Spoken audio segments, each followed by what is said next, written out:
Good morning. This is the Board of County Commissioners meeting for May 20th, 2021, 9 a.m. Please turn your cell phone to the vibrate, silence, or off setting. The Board of County Commissioners allows any person to speak regarding an item on the agenda. The speaker is limited to 3 minutes unless otherwise determined by the chairman to allow sufficient time for all speakers. Speakers shall refrain from abusive or profane remarks, disruptive outbursts, protests, or other conduct which interferes with the orderly conduct of the meeting. Upon completion of the public comment period, discussion is limited to board members and questions raised by the board. Commissioner May, you have the invocation this morning, and Commissioner Prakash, I'll let you do the pledge, please. Yes, sir. Thank you, Mr. Chairman.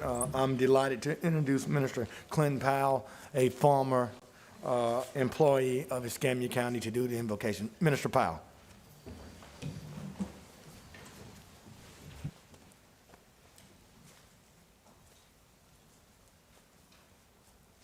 Good morning.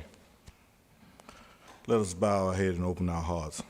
Father, we just want to thank you because this is the day the Lord have made. We will rejoice and be glad in it. We ask now, Lord, that you give us wisdom and knowledge and understanding to do your will and your will alone. We want to thank you for the blood of Jesus. Had it not been for the blood of Jesus, the whole world wouldn't have been under protected custody today. So, Father, we give you the honor and glory.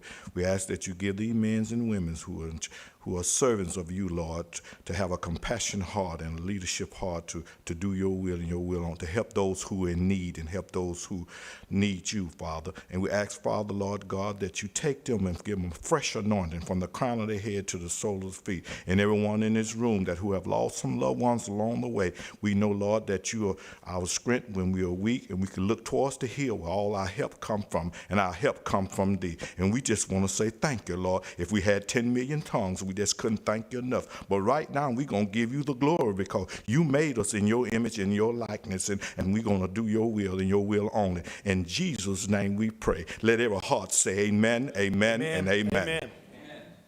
Please join me in the Pledge of Allegiance.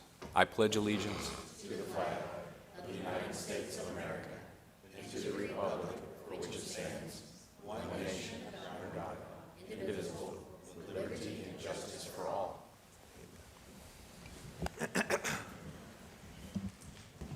Thank you, sir. All right. Are there any items to be added to the agenda? I'm sorry. None. No. None, thank you. Nothing for me. Okay, I don't have anything. Madam Administrator? None, thank you. Okay. Take a motion. Move to approve the agenda. Second.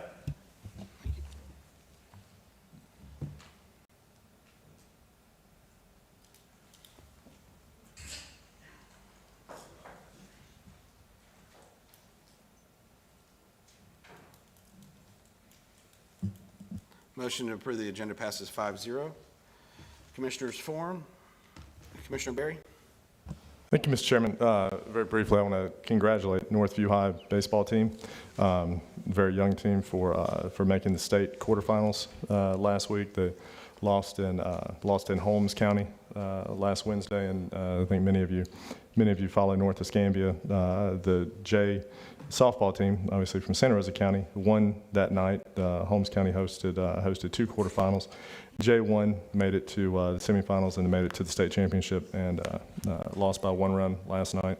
So certainly congratulate them, and as well as congratulating Catholic High baseball team. I've got a couple of classmates from high school that have young men playing on that team. I want to congratulate them as they move forward, I believe, to the state. Sorry. Apologize. Congratulate them on their quarterfinal appearance again, losing last night at home to I believe the University of Florida signee as pitcher. But I want to congratulate Seth Curry and their team, also a very young team, and a very impressive run towards the tournament.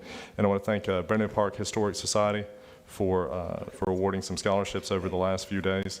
They awarded $1,500 scholarships to my intern Dylan Contai's sister Jessica, who has won a number of awards. I don't remember if Dylan was as acclaimed when he was finishing school, but to Jessica Contai, Abigail Nelson, Amber Gilman, Sydney Ziegler, as well as Mildred Schwartz, And I want to thank Barony Park Historic Society for funding those scholarships.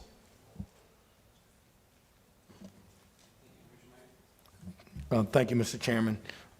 Although not in my district, I do want to send out words to the young lady who was courageous and who fought off an assailant or someone who would have kidnapped her, and to remind our parents of safety, and that we really should look out for each other's children as they're walking through neighborhoods and as they're waiting for the bus. And so we've made national news because of her courage, and to me, that's commendable. And I look forward, it's not my district commissioner on the other shores, but I look forward to maybe a proclamation or something recognizing the young lady for her courage. Secondly, I want to thank Claire Long and Administrator Gilly for the Community Health Center in Inslee. I think that that's something that is going to be a great addition to the Inslee neighborhood, and certainly appreciated Claire and Janice for moving that forward, and look forward to Cassie getting that on board as soon as possible. And again, want to offer my condolences to those who have lost loved ones.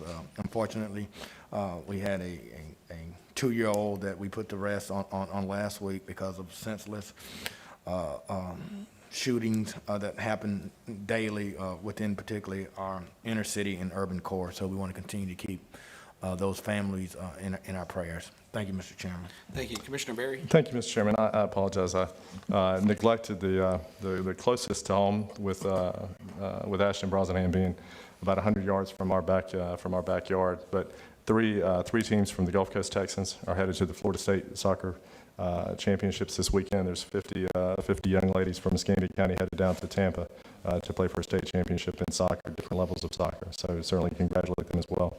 And Steve, and absolutely, I support the Texans, and they're doing a great job, and I'm glad you said that.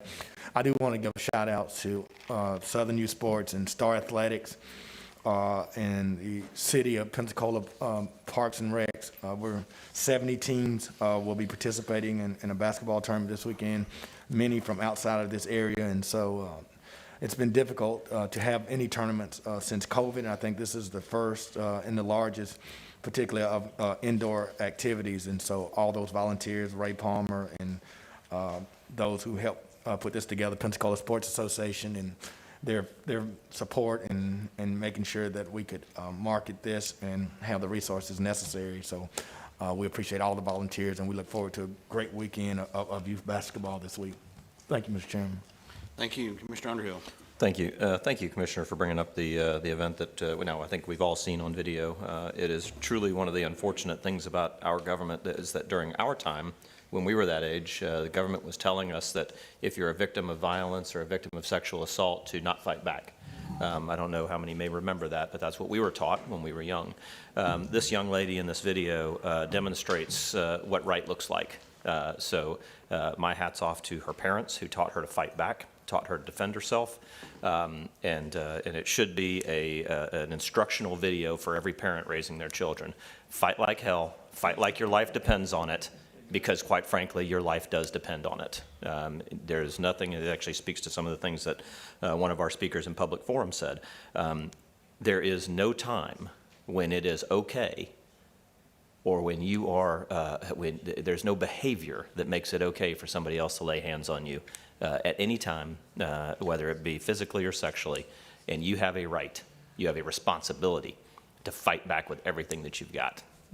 There's never a time to sit there and question it. There'll be time to question afterwards, but only if you fight back. So I thought it was an extraordinary act on the part of that young lady, and I think it's probably exemplary of the parenting that she received growing up. And thank you, Mr. Underhill. Politically correct, we teach our children to walk away from a fight, but I concur. If you put your hands on me by accident or by purpose, you're probably going to get hands laid back on you. So I agree. The deterrent effect of that training is what makes our society peaceful. So I think that it was that man, when he got out of the car, believed that he could overpower her, believed he would be able to, that there would not be consequences to his actions. And because of her reaction and because of the swift police reaction, there are very significant consequences for those actions, and that should be a signal to anybody else who would try to do such a thing. Thanks. Thank you. Mr. Chairman, yes, and it's been a couple weeks since we've met, and between that last meeting and this meeting, I had the opportunity to host a coffee with the commissioner, so I want to thank Janice Gilley for getting up early to be a part of that. I want to thank Eric Gilmore for being there every week or every month when we do these to give an update on COVID and other topics of interest, but I wanted to take a moment during Commissioners Forum to just spotlight, my special guest last week was our District 1 medical examiner, Dr. Deanna Oleski, and she brought forward some very, very interesting information. I believe she emailed all members of the board some rather alarming statistics about Florida overall and our area in particular. And, you know, the impacts of COVID-19 are not just the disease itself. There's, in Escambia County, an excess of 30% morbidity over and above the COVID stuff. And in particular, one of the drivers of that are these drug overdoses. And she pointed out in this coffee that year over year, our drug overdoses in Escambia County are up 60%. So it's something to be very concerned about. It's something to be very alarmed about. Statewide drug overdoses the first 6 months of 2020 during the pandemic are up 57%. One of the things locally that she brought up, and I want to make sure that I discuss this, is what she sees in some of her cases at the morgue are methamphetamine being cut with fentanyl. Fentanyl is an incredibly powerful synthetic opioid that's very, very, very powerful, and it kills you. So I say all this to say it's a problem here in our community. It hasn't really received the attention that it deserves, but I want to talk about something that you can do, I can do, we can all do. There's a drug called naloxone. It's also known as Narcan. The sheriff's deputies carry it. Our EMS units carry it. And during the coffee, it was pointed out by Eric Gilmore, our Director of Public Safety, that our EMS units in the first 3 months of this year, the first 3 months, have administered more than 300 doses of Narcan out in the field. That's 300 overdoses, 300 deaths that were prevented. You can get Narcan for free in Escambia County.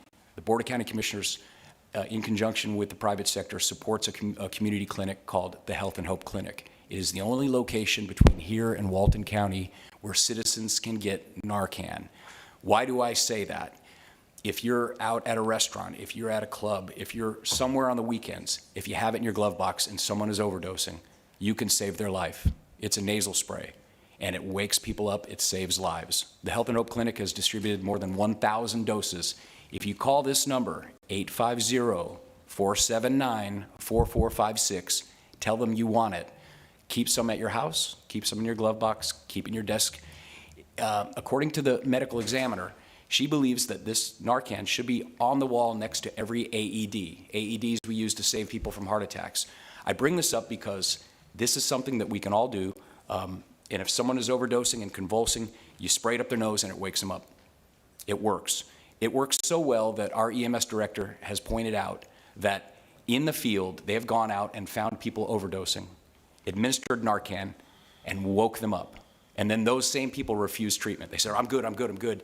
An hour later, they're called again and they're overdosing again. So it's a big problem. Addiction's a big problem. But if we could save lives, and there is a way to save lives, I believe those who are willing should do it. Now, sadly, there are people that are not willing. In fact, on my blog this morning, I had a commenter say, it's not my fault, not my responsibility. Why should I care? Well, if we all took that same opinion, we wouldn't use the Heimlich to save someone choking. We wouldn't use CPR and rescue breaths to save people who are having cardiac arrest. If we're a good swimmer, we wouldn't save people at the beach, a kid drowning. This is a big problem in the community, and that's why, Mr. Chairman, I've taken an inordinate amount of time, but I want everyone to know, if you want to help, go to healthandhopeclinic.org, call 479-4456, get Narcan, learn how to use it, and keep it with you, because we got a big problem in this community. Thank you, Mr. Chairman. Yes, sir. Thank you, Commissioner Bergosh, for highlighting that important topic. And of course, commending our EMS for using it and saving those lives. So, yeah. I mentioned it on Monday at our joint meeting, but I do want to send the condolences to Don Parker's family.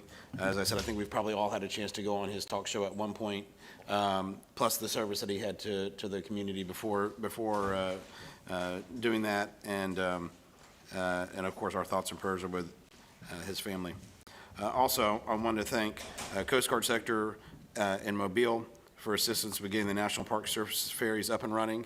when we found out that there was a holdup. It wasn't at their office, it was some paperwork that was elsewhere in the country, but they ran it up the flagpole and helped get it processed so that we could resume the ferries, which were resumed yesterday.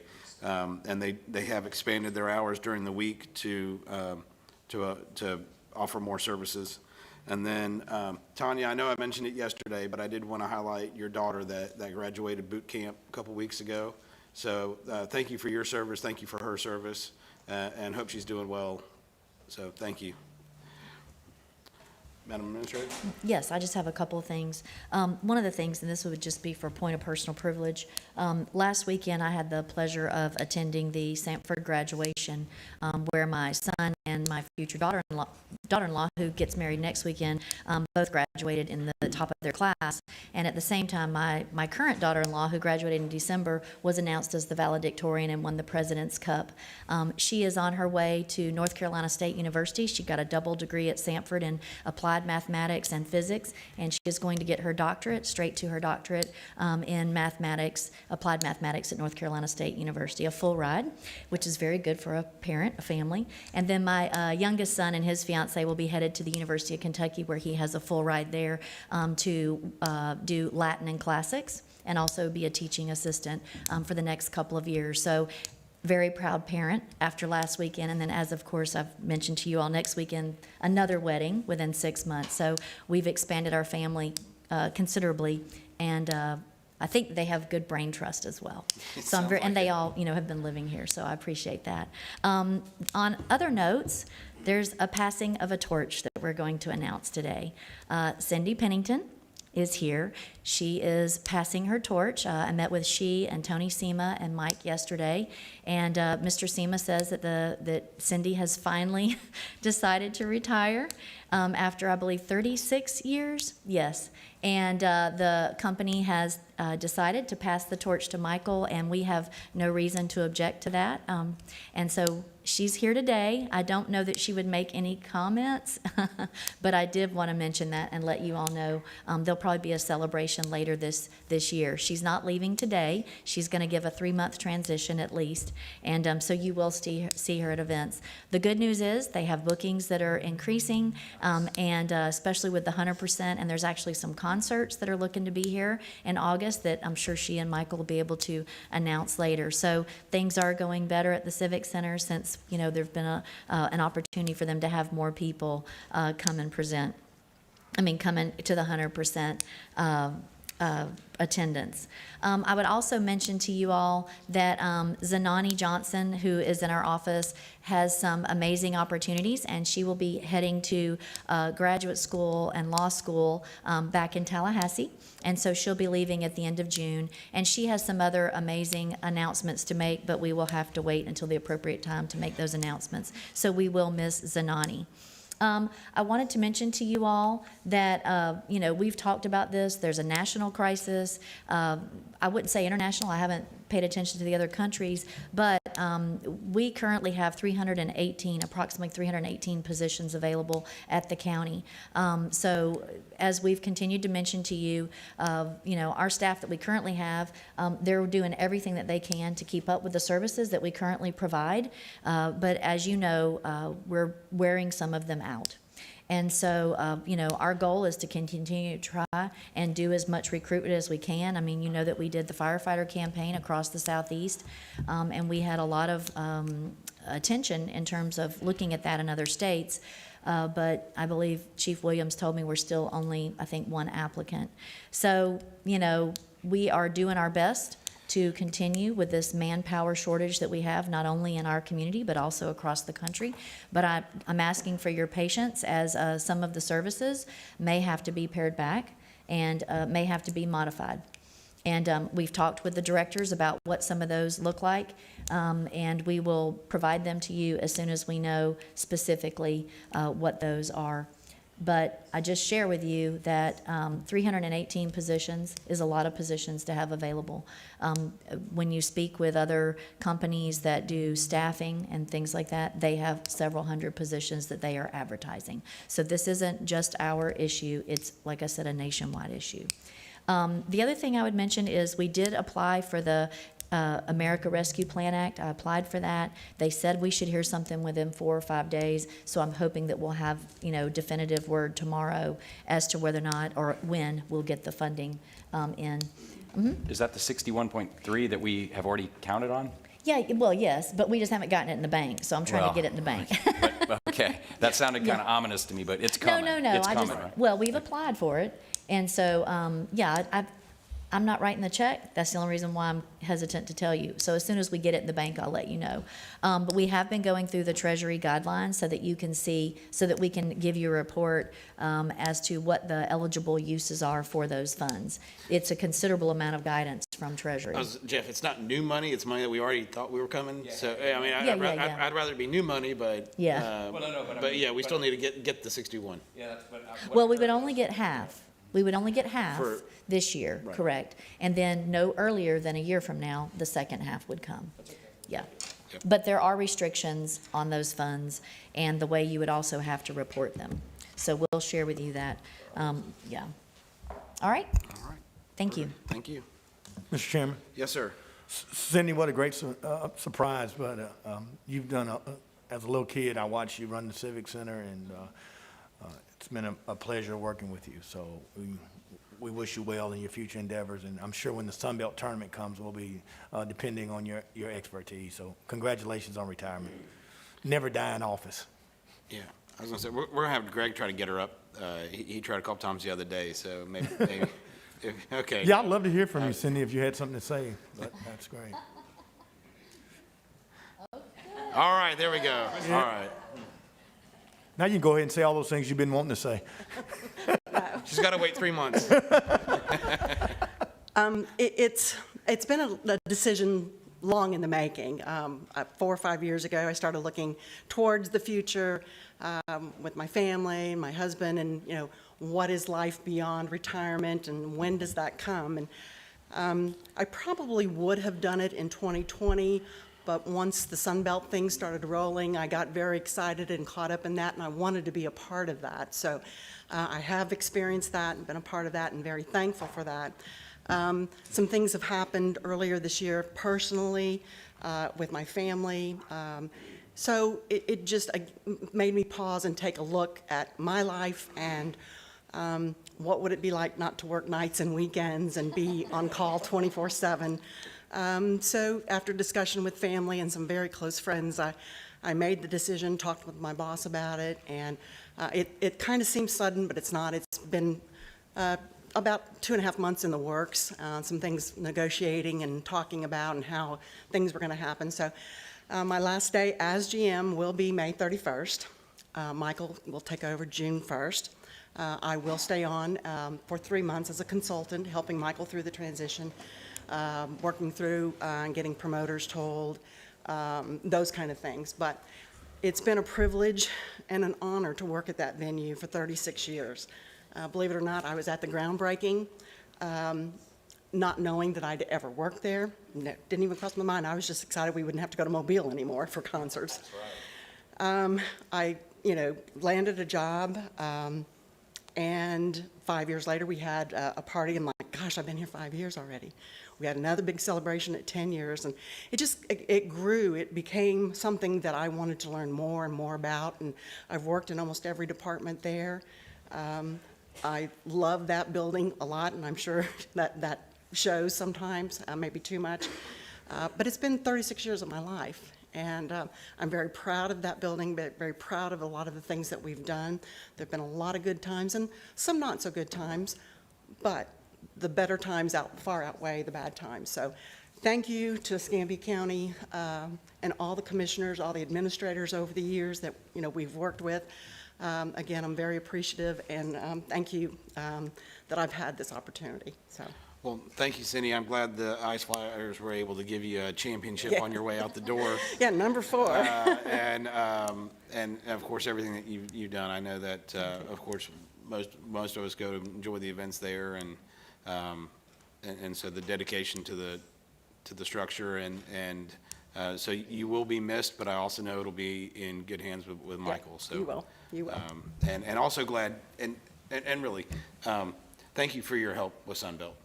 I mean, that was, I know that was a group effort with Pensacola Sports and everybody, but, you know, you guys jumped out on that as well. And so I'm glad you were able to see that come to fruition and experience that first year, albeit during a pandemic.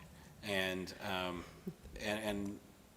know it'd always be great when you see it come to town, knowing that you played a part in having it come here and its success. So thank you so much. And Cindy, I just want to say thank you and congratulations on a great career. I mean, very few people get to work their entire career at one location and see the growth and all the great things that you've seen. So thanks for that. And to Michael Capps, congratulations on your appointment. And we look forward to great things ahead. But I just would be remiss if I didn't say that, you know, the Civic Center means a lot to this community. It means a lot to those of us who grew up here.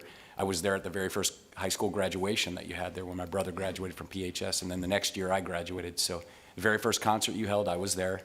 And I will say it again, there was a band called Crocus that played. No one's ever heard of them but me. But the headliner was Kiss, and they came to Pensacola, Florida. They've been here 3 or 4 times now. And they always talk about the building, and the last time they were here, I was at that concert too, and they mentioned that first concert. They said, we were at the very first concert, and that was partially because of your work. So great, and you're absolutely right. We were sick and tired of going to Mobile. Had to go to Mobile to see concerts, and then we could do it here. So I hope we have many more years at that Civic Center. I've brought before this board several plans. Hopefully we can get some things done and we can keep that building, you know. But thank you and congratulations on your career. Thank you. Looking forward to it. Jeff, you know, I've never, had a KISS T-shirt, but I mean, but because of Cindy, I was able to go to the Michael Jackson rehearsal when he was in Pensacola, and in later years, because of Cindy's effort, when Janet Jackson was in the same Civic Center, we provided opportunity for inner city kids because of you, and each year your help in exposing young children to, along with the Ice Flyers, to the ice sheets, and your staff of making the Bay Center all-inclusive has not gone unnoticed, and so we certainly appreciate it. And I know Jeff's going to bring some ideas, and if you want to give some of that retirement money and take the naming rights, we'll name the Bay Center after you. I mean, depending, it's going to cost a few dollars. I mean, it ain't going to be They've free. been looking for a naming opportunity. Yeah, haven't they? there's a naming opportunity, but it's just going to cost a few dollars. That's all. I mean, you can outspend. We won't. Whenever you want to do that, just let us know. But in all seriousness, Cindy, thank you for your service. I mean, I don't see the Bay Center as something that's independent of this county, as Jeff said. As a graduate in 1988 of Escambia County School System, the graduation memories that each of us have had the opportunity to make are lifelong. I mean, and the pictures and what you're doing to just impact lives is very important. And my own daughter, and throughout the pandemic, and the hard work that you and your staff had to do to make sure we could continue graduations is well appreciated by this community. So thank you so much for your service to our community. Thank you. Thank you. All right, proclamations. Just need a motion. Move the proclamation. Second.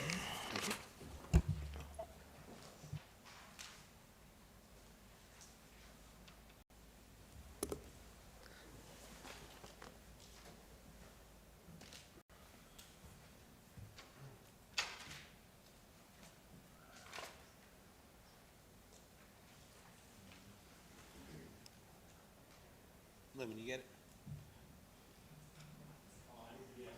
I know this is that second step. That's okay. I'm just ready.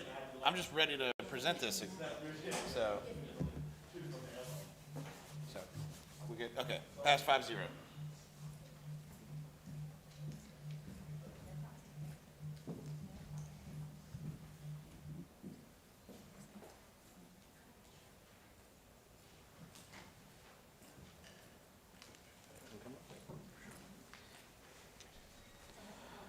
Front office staff. All right. Well, good morning, everybody. I have Greg Harris, Coach Rod Aldolf with the Pensacola Ice Flyers, and we're here to recognize their season-long efforts in winning the President's Cup with the Escambia County Proclamation. Whereas the Pensacola Ice Flyers were founded in 2009 as part of the Southern Professional Hockey League and previously won the President's Cup in 2013, 2014, and 2016. and were the regular season champions in 2014. And whereas the Pensacola Ice Flyers completed the 2020-2021 season under team owner Greg Harris and head coach Rod Aldoff, with 22 players representing the United States from 12 states and 4 Canadian provinces.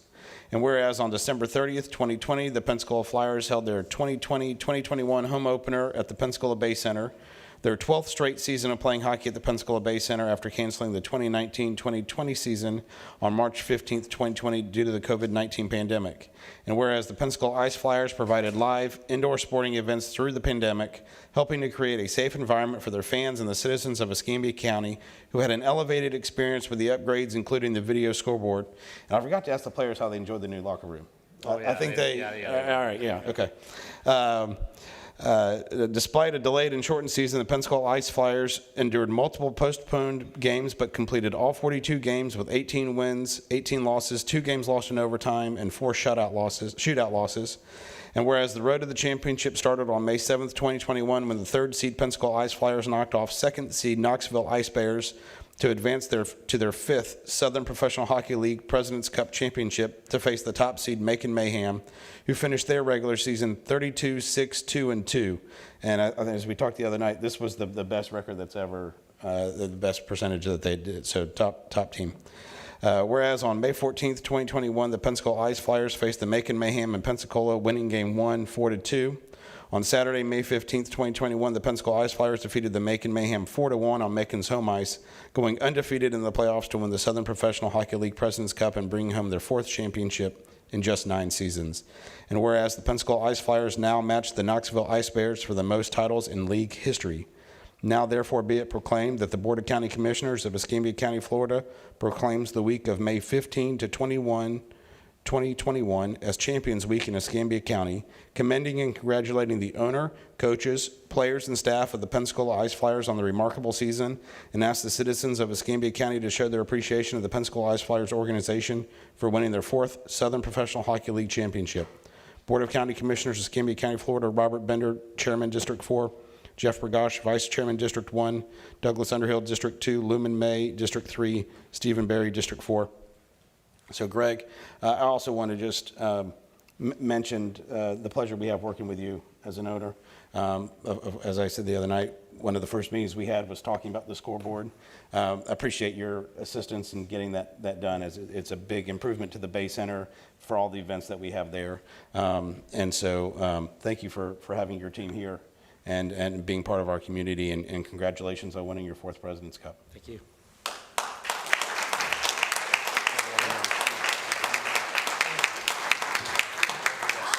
Yeah.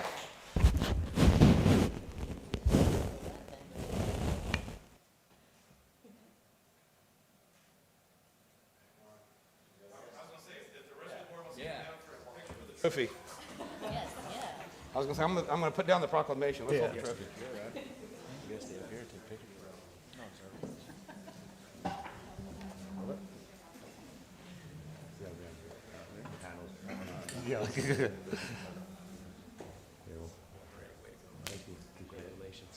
Wait, do we get to hold it too?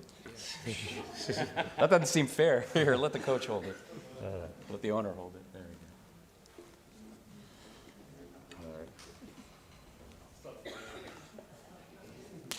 Thank you. You're not bringing your team up? Yeah.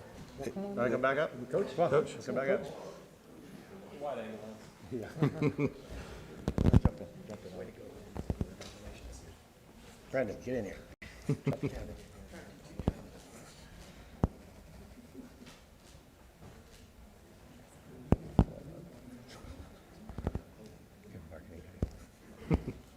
President's Cup. We're ready.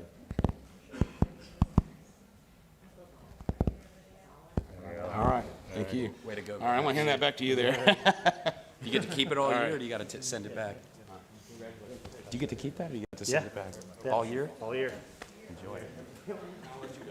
All right. Thank you. Appreciate it. Thank you.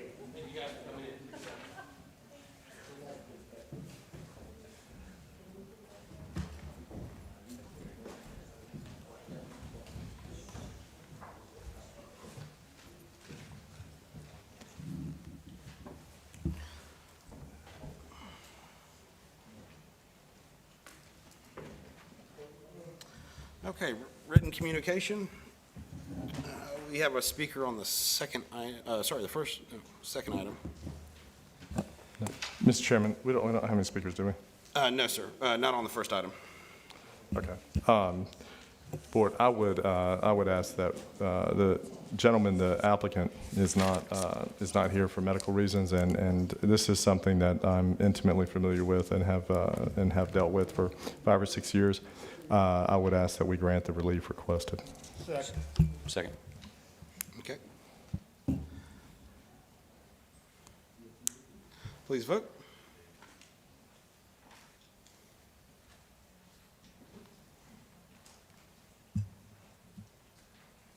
Motion passes 5-0.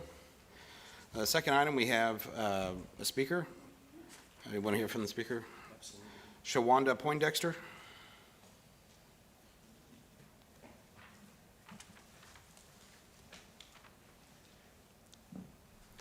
Yes, ma'am. Did you have some things to say? If you just say your name for the record, and then you can go ahead and make your remarks.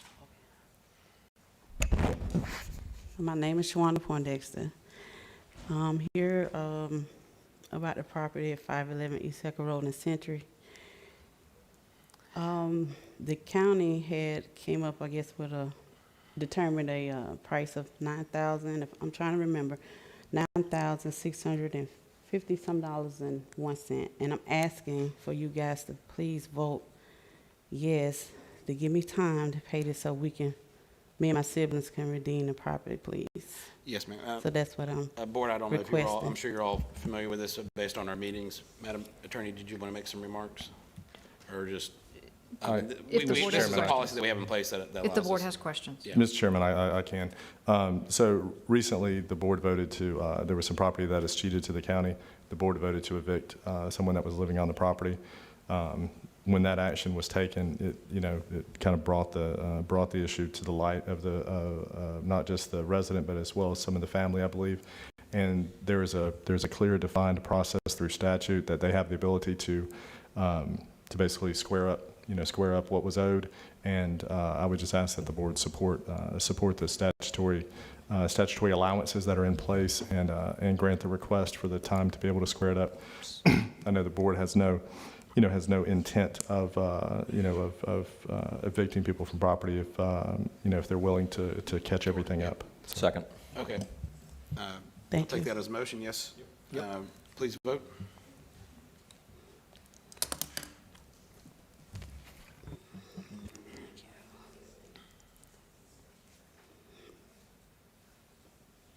The motion passes 5-0. So thank you for coming down here this morning, and looks like they'll have a way to reverse it and Thank y'all. make everything good. Thank you. Thank you. Mr. Chairman, Yes, sir. I believe that statutorily, Madam Attorney, or Madam Administrator, either one, it's the 90 days that they have to square that away. Is that correct, or am I wrong about that? I don't know that there's specifically a time limit provided in the statute. I would say that if either A, set a time limit today, or B, if a couple months go by and it's not, we could bring it back to the board. Okay, from my perspective, Commissioner Berry, I mean, it's the goal of the 90 government. days is okay. Pardon, it's the goal of the government for people to be homeowners. I know of no public use for the property, so whatever the statute allows for, I would be very accepting to. And if there's notable progress but not complete at that time, I would also be open to that discussion as well, so.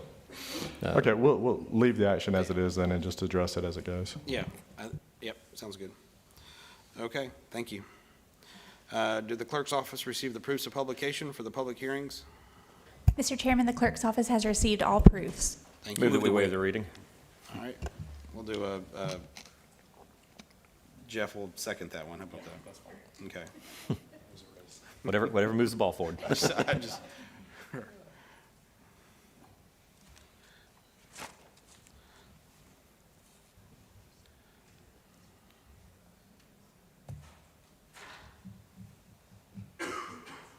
Motion passes 5-0. The 901 public hearing? Mr. Chairman, do we have speakers? I don't think so. No, I don't see any. Commissioner Berry, I No believe speakers. this is one that I believe you, $25,000 purchase. I'll move the item in the affirmative. You moved, I'll second it. Oh, I'm sorry. I apologize. I thought this was taking to the, I had flashed forward to the GMR, the 915 rather than 901. Yes, thank you. Jeff, if that was a motion, I certainly second it. Thank you very much. I got it one page ahead of myself. Yeah, I'd already seconded it, so it doesn't matter, Steve. All right. Mr. Chairman, give us just 1 second. We've lost service to the program. Give us just 1 second, sorry. Well, you hate every meeting then. For the last 10 years. We'll get a new system. Okay, we're back up. All right. So we'll go ahead and vote on that then. Thank you.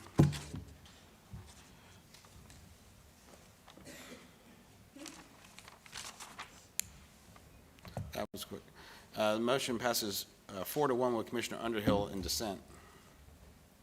Clerk and Comptroller's report. Good morning, Commissioners.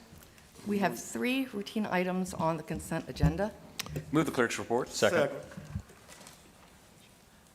Clerk might send you more often. It's a record. We're trying to beat the record. All right.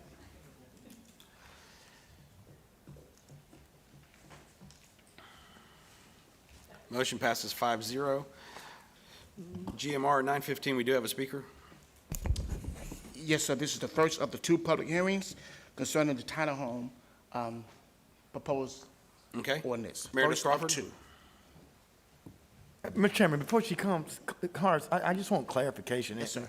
Maybe that, so you're telling me that only in platted subdivisions that are in CRA that they can build tiny homes? Yes, sir. If they meet all of the regulations and if there is approval from the CRA staff, yes, that is the option. Yes, sir.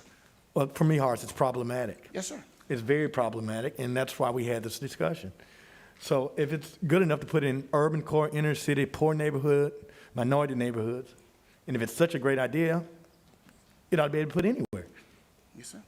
What we're simply saying is what we've done with Habitat and all other low income, take it and put it in poor neighborhoods.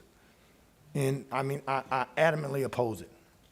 I'm not against tiny homes, and we can hear from Meredith, but that was, if y'all took that back and this is what planning board came back with, that's great. But what you're telling me, CRA, community redevelopment areas, are areas that's supposed to be uplifted.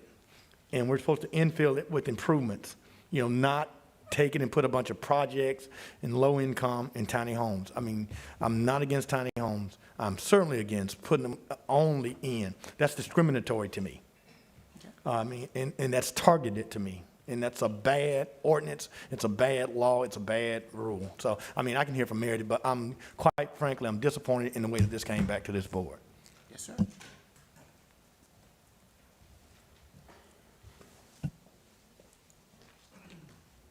Good morning, Commissioners. Meredith Crawford, 125 East Intendencia. To your point, Commissioner May, I appreciate where you're coming from, and we did ask that the planning board direct, and you would consider bringing this back in 18 months to remove those exact restrictions that you're talking about. And so if it's the will of the board, then, I would ask that today you could make a line item change, and on paragraph G1 of the ordinance, change that language to simply read, within or adjacent to an existing platted subdivision, unless the developer obtains a written support recommendation from the planning director and approval from the established development review process. And that would remove that CRA limitation, allow these to go within or adjacent to any platted subdivision throughout the county, and would still require that extra layer of oversight where the planning director would have to sign off on it. The DRC committee, the review process, would look at it. You'll see in the ordinance that the developers are bringing plans, they're bringing drawings. It's going to be a collaborative conversation with planning staff to determine whether even, to the point of the color scheme being appropriate. So, I agree with you, and we did ask that, I think this is a good first step. If, rather than do nothing, I would ask that you do this and come back to remove that, if that be the will of the board. But I appreciate your position, and, would also encourage the board to consider doing exactly what Commissioner May has suggested and remove that CRA limitation and allow these throughout the county. Meredith, when you came to my office with Jim and we discussed this, you know, I support tiny homes as well, but I do think there's an appropriate place for them, and I see there's carve-outs for the beach, right? There's carve-outs for Perdido Key. There was built-in carve-outs already. I agree with Commissioner May and that, you know, it shouldn't just be these sorts of things get shoehorned into his district alone. However, the other part of it, which I expressed to you and Jim that day in my office, is I've got subdivisions in my neighborhood with $500,000, $600,000 homes. They do not want someone to buy a lot next door and build a tiny home. And it's not that they have an issue with tiny homes. They don't have an issue with camper trailers. They really don't have an issue with, they just buy in specific areas and they put tremendous investments into their homes. So I think what you're requesting now wouldn't work for me, because it wouldn't work for the citizens of my district. So this seems like it has some meat on the bone, and it's not ready for prime time. So Commissioner May, for different reasons, you and I might both disagree on this, and I think it needs to be crafted and fashioned in a better way, because if we're gonna have carve-outs for the beaches, and, you know, we need to have carve-outs for people that put $500,000 or $600,000 or $700,000 into a home in a platted subdivision in District 1 as well. Yeah, and Jeff, I mean, obviously, we're not gonna be at odds, and I've told Meredith and Mr. Reeves that I support tiny homes, but, yeah, you know, but let's carve out for the rich and carve in for the poor. Yeah, You so know, I don't like that and that's just not gonna be, what I'm gonna be supportive. Find the sweet spot. We're not Sweet there spot. yet. And, you know, my district may be plagued with poverty, but I can just tell you, I got $1 million homes in District 3 as well. And I got $500,000 houses in CRAs as well, that, you know, people have put more of their life savings into that property than wealthy people who've only put a small portion of their wealth or income into it. And so I'm going to be supportive, but it has to be the right language. I mean, you know, carve out the beach because my people can't go to the beach. I mean, that's great. But I'm just not going to support that. The other option may be if you would consider doing it as a conditional use approval. If it's in a platted subdivision or adjacent to a platted subdivision, it would go back to the Board of Adjustment. The surrounding neighbors would have notification by mail. Then why not on the Barrier Islands as well then? Sure. I mean, it would be the Yeah. will of the board as far as, you know, I mean, where they're allowed. I say that somewhat sarcastically. You know, I want to be supportive, but again, I think your best option here is you're teetering on losing support among people that Well, want to be supportive. And our position is we want them throughout the county everywhere. I mean, you know, we support tiny homes. We believe the communities are needed. We believe housing is needed. The ordinance was crafted in conjunction with planning staff to, you know, to try to craft what you would support and what the community would support. So, you know, I believe this is a good first step and a step in the right direction. You know, I definitely don't want to lose your support. Having said that, if, you know. I'm sorry, platted Mr. Chairman, subdivision- I gave specific language that I thought would have, you know, really balanced some things out, and I noticed that was surreptitiously removed, not even addressed. So perhaps we could look at the notes from our meeting, because I believe that language solves this issue. Right, and that language was presented to the planning board. Right. So the planning board did nothing, Horace, other than just, I mean, they sent this. The rubber stamp, it.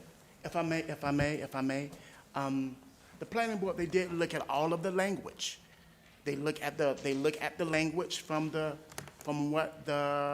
what was presented for them to look at.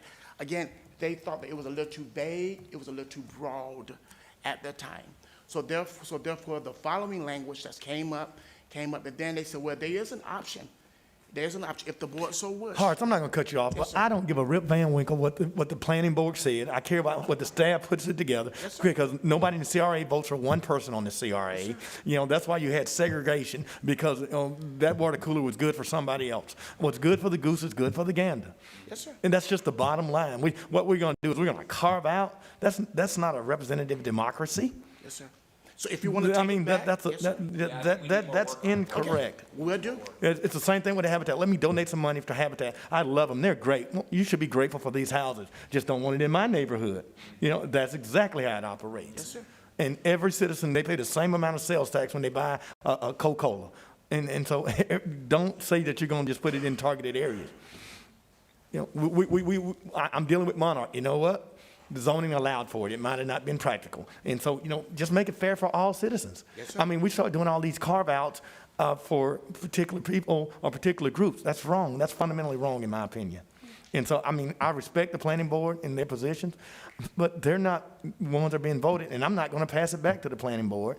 The decision's going to be made here, and I'm going to continue to articulate it, and if I lose, I just lose, but we're going to continue to talk about that, because that's why I represent a depressed area, because everything that somebody else don't want, we bring it in, we dump it into CRAs, and we wonder why CRAs look the same, Brownsville looks the same way it looked 20 years ago, because of lack of planning and a lack of courage to do the right thing. And so that's not happening under my watch.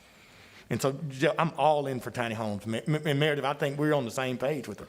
I'm going to be supportive, but it's going to be inclusive if I'm going to be supportive. I move we drop this item. That's my motion. Second for discussion.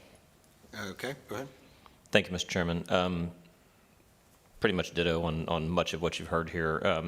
Our appointees to the planning board, they're there to advise us, but it's necessary that they be cognizant of the very clearly defined intent of this board. If we're wrong, they need to tell us that we're wrong individually and help us formulate our guidance. But to send something back to us that I think is really just not in keeping with what we've been talking about up here is problematic. So I'm hoping somebody's taking notes. Yes, sir, we are. Section 4, text 7.17, purpose defines that the intent of this provision is not to allow for a tiny house on wheels, and in that list includes park models. I'd like to have an explanation of why park models are being excluded, and if I can't get a decent explanation for that, then let's hear it. The types of construction, the way we do construction has changed over time, and a park model, which would then, which can be, fully capable of handling all the environmental issues that a stick-built house can, and just has the ability of being moved later. Why I need to have an explanation for why that's being excluded. And then also to just kind of somewhat repackage the discussion that's been had here, it seems like some people are still operating under the idea that these tiny homes are just a poor people thing. Okay? One of the things we have to come to grips with is that as Americans retire, they have, I'll tell you what, especially after the COVID era, there's no way that I will ever spend a day in an old folks home. That might be right for some, but it'll never be right for me, and it's not right for a whole lot of people. Some level of independence is absolutely necessary for quality of life, even in those latter years. So this type of a development would give the opportunity for a more modern form of care-centric living, however you want to put it. So we really should, as we re-engage the dialogue with planning and zoning, if anybody's still thinking through this as a poor people thing, stop. Expand your horizons, study. Because times are changing in America, and what people are expecting for themselves in their housing requirements are changing as well. And so we need to sort of expand those horizons in the next phase of this dialogue. And I think if they do that, then they'll probably be able to address the two items that were discussed here. I would actually like to see an argument as well for why it's being excluded from the barrier islands. Certainly in terms of the, it would be prone to misuse as a resort. And so that's a legitimate argument. Let's work through that. They might be less resilient in a storm situation. That might be a legitimate argument, but I don't see that argument being made. Okay. So I want to see that stuff has to be done for us to get to what's right. Okay. I have the highest per capita income census tract in the county in my district, and I have the second lowest also in my district. It's just not, from my perspective, Commissioner May, that's just, while all of your comments are absolutely correct, these are, I see a potentially appropriate use for tiny homes, throughout the county. So I hope that gives you, so that's 3 out of 5, and I'm pretty sure that you wouldn't, if any of the other two disagreed, they'd be saying so. That should be good, clear guidance going forward to planning. Thank you very much. And Commissioner Underhill, what you just said, I've said till I'm blue in the face, and that's my irritation of why this came back the same way that it left. It's kind of like, leaving and coming back, you get baptized and you're still the same person. I mean, you ought to change. I mean, that should have came back differently, and it came back the same way. The quality of a house has nothing to do with the size of a house. And Commissioner Underhill is absolutely right. And so as we come and start talking about CRA, we get this perception that tiny homes are for poor people. Let me tell you, the people that I represent is the reason that, I'm going to support Florida Housing today is because they're single parents with 2, 3, 4, 5 children. They're never moving into a tiny house. That's a misconception that this is going to be something for poor people. Because the poor people in the CRAs, they're not single dads. And they're not retirees. I mean, they're single mom with 4 children. And so the perception that tiny homes are for poor people is just, it's untrue and it's wrong. And so as Commissioner Underhill said, they can go anywhere. It's not the size of a house, it's the quality of a house. I mean, there are some tiny homes that probably could cost $300 a square. But what happens is, if you don't put any regulations, what you'll do is end up with a ton of habitats. And nothing against habitat. A lot of kids that I represent live in habitat homes. But sometimes we forsake quality in terms of trying to say that we're doing affordable housing or attainable housing. That's just not right, Horace. And so I hope that you would get with Meredith and bring back something that you can find support. And I'm willing to compromise, Commissioner Bagash Underhill. Listen, I'm not going to be the extreme, but you're going to bring back something that's reasonable. Yes, sir. This is unreasonable to children. Let's carve out where the rich kids live and let's include where the poor kids are. Fundamentally wrong, Horace. Yes, sir. Yes, sir. Thank you for the conversation. We have the direction. We will proceed. And if we need to get back with each of you accordingly to make sure that the next document that we bring back will be satisfactory for approval, we will. We will definitely be. We got all the things taken down. So we're going to get it right before we rush it. We're going to get it right so y'all can bless it. Yes, sir. Don't bring it back till we get it right. Yes, sir. All right, so we have a motion to drop. Was there, I think the second was Commissioner Underhill? Thank you, Mayor. Yes, sir. Thank you again, Commissioners. The next item, if I can. Hold on. I'm sorry. Motion to drop passes 5-0. Okay. The next item, it was a motion to drop this item on May the 6th because it was already advertised. We just want to get that for the record. The next item on May the next item, item number 2. So you want us to vote yes on 2 to affirm what we did? Yes. Okay, Yes. I move item 2 in the affirmative. Second. Okay, so that is a yes is to drop. Yes. Yes.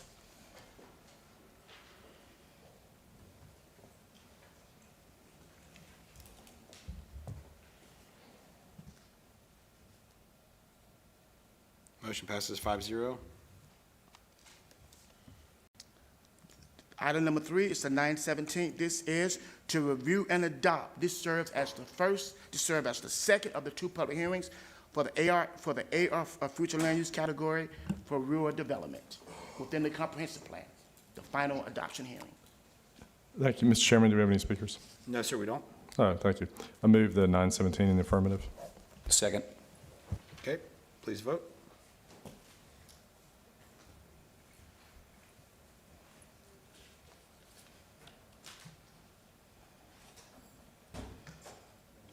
Motion passes 4-1 with Commissioner Underhill in dissent. Mr. Chairman, Yes, I want to just specifically thank Allison Rogers and the County Attorney's Office for working through this. It's been a long and arduous process, but I appreciate your help, your staff's help. Yes, sir. Thank you, Madam Attorney. 918. Yes, sir. It's to reaffirm. It's the second. It's the hearing to parallel with the land development code for item number 3. Thank you. Any speakers? No, sir. Move the 918. Second. Please vote.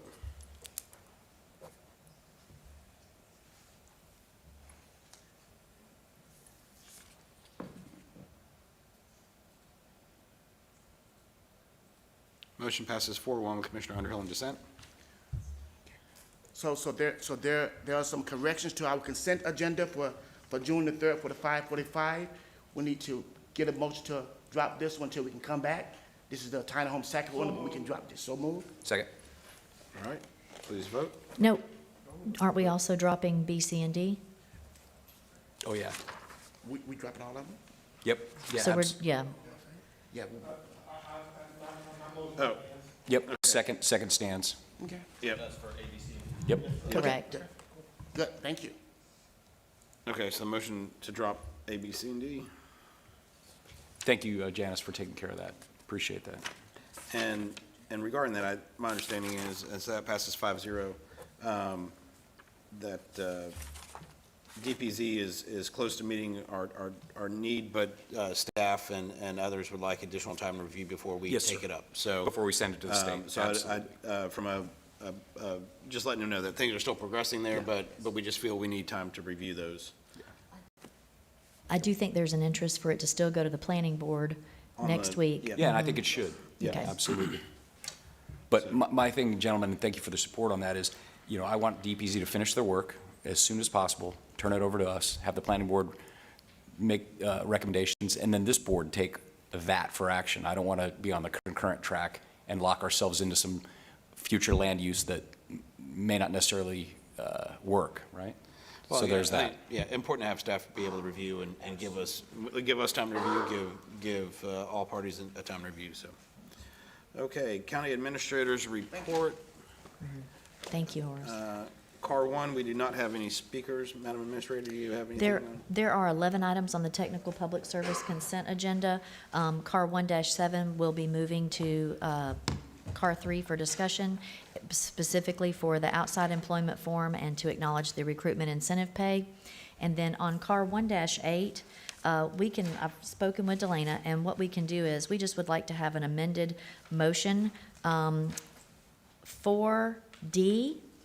On car 1-8, we would add the language and deposit into Fund 124 for Escambia Affordable Housing. And that would take the funds that we are receiving from the Scott Street and specifically deposit into an affordable housing pot. Thank you, Janice, for figuring that out for me. I appreciate it, Ms. Gilly. Thank you for figuring that out. Yes, sir, Commissioner Underhill. Mr. Chairman, I move Car 1 Technical Public Service Consent Agenda with the exception of item 7 and with the amendment made to 4D of item 8. Okay. Second. Second, all right, and I just want to highlight, we did make an additional change to the schedule we'll be moving our Thursday, November 18th meeting to Tuesday, November 16th to allow for the FAC conference. Is that back on virtual or is it in person? It'll be in person, is my understanding. It's in November. I mean, the annual conference is scheduled to be in person, so I believe this one's in Destin. Yeah, it's at the Hotel Effie in FAC When in is it, Sandestin. It's November 17th, 18th, and 19th, or 17th and 18th at least. I think I've got to stay for the 19th, but, and that's when we somewhat lay out the policies that we end up voting, that's the policy conference. And so we'll, somewhat where we set what we're going to be advocating for the upcoming year. Okay. So this is the balance, yep. But again, that was a change that we made during the week, so I just wanted to highlight it for everybody. So that's everything but 7, correct? Everything but 7 with an amended on 8.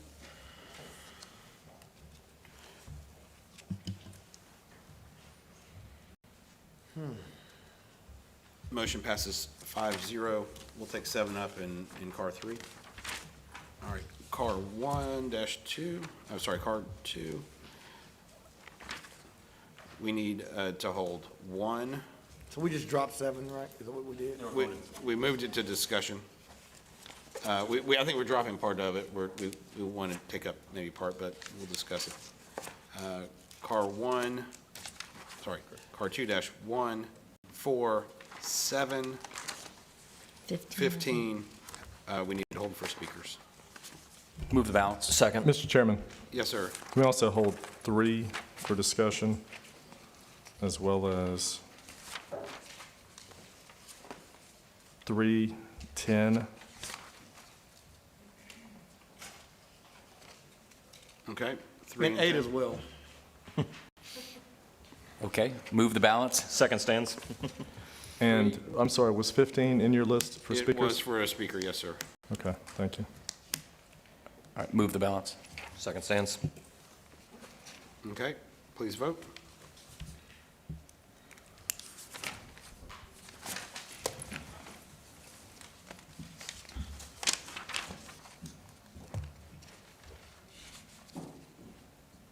Motion passes 5-0.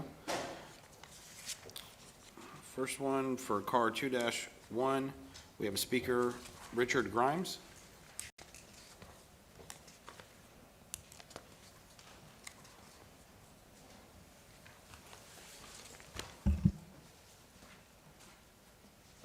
I'm Richard Grimes. I live at 254 Fennell Street. I'm also the president of the Mayfair Oakcrest Neighborhood Watch. I'm here to thank you, gentlemen, for considering this and hoping that you will approve it. This is a much-needed improvement in our neighborhood to help with our situation that we're going through. I'd like to take the time to thank Commissioner Underhill, Jonathan Owens, Claire Long, Megan Polk, and Heather Rees for all their help and advice in working this 2-year deal to get this to this point. So I really hope that you will consider it and approve this purchase for us. Thank you very much. Thank you for coming down. Appreciate the comments. Is that all the comments? That's all. Mr. Chairman, and to my peers, while I appreciate the accolades, the reality is that Richard Grimes and a handful of folks at the Neighborhood Watch are the ones that are really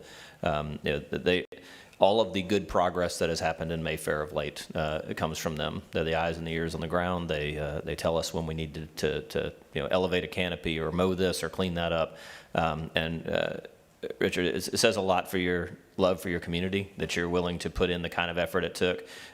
Literally, they walked, their organization walked through the map of where every light was and where lights needed to be, and just an enormous amount of staff work on the part of citizens. So I'm very proud of the changes that are being made here, and we're actually ends up getting more product for the taxpayer money out of their MSBU. Mr. Chairman, I'll second, and Doug, I do have a question, because the last couple of weeks I've spent a lot of time in Mayfair with the death of Keyshawn Evans, and I pick up a lot of children in Mayfair. Does this satisfy everything you need? Because I'm willing to support you in all the efforts in Mayfair, because that neighborhood needs it, and hopefully, this is not just a Band-Aid.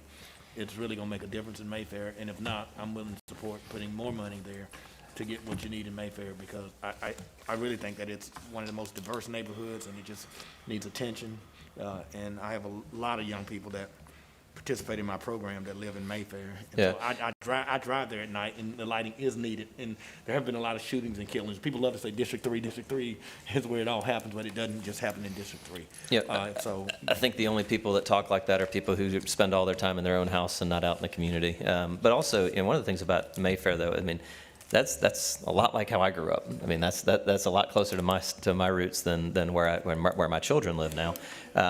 And quite frankly, unfortunately, Mayfair only makes it in the news when something bad happens, but it's a great little neighborhood. it's a great neighborhood. And not one that anybody should be ashamed of. So, but to answer your question directly, this solves this. What was happening is because of the cost of maintaining the existing old lights, the MSBU that these folks are paying for their own neighborhood wasn't really going as far as it could.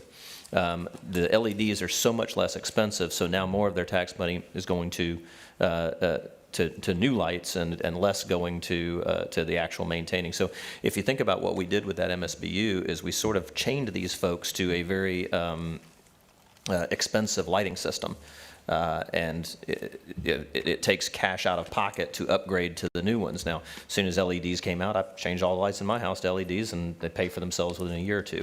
Same thing's going to happen here. So, to answer your question directly, no, it's not all that we need in Mayfair. Mayfair. What else you need? But the infrastructure side and the policing side, of course, it's always you got to have both wings on the airplane to make it fly.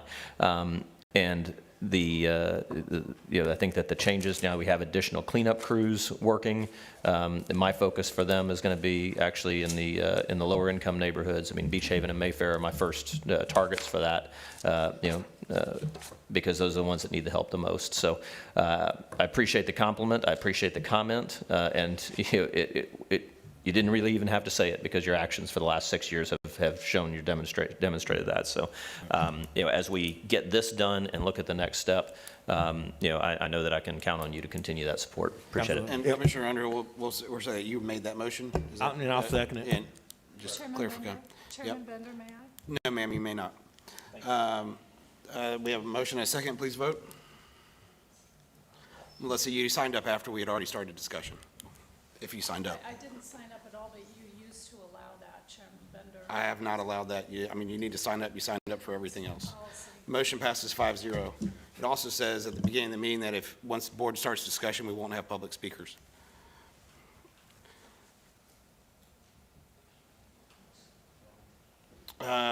Next was item 3 to be for board discussion. Yeah, thank you, Mr. Chairman. I don't know if it's Bart or, I would guess it's Bart rather than purchasing folks, but.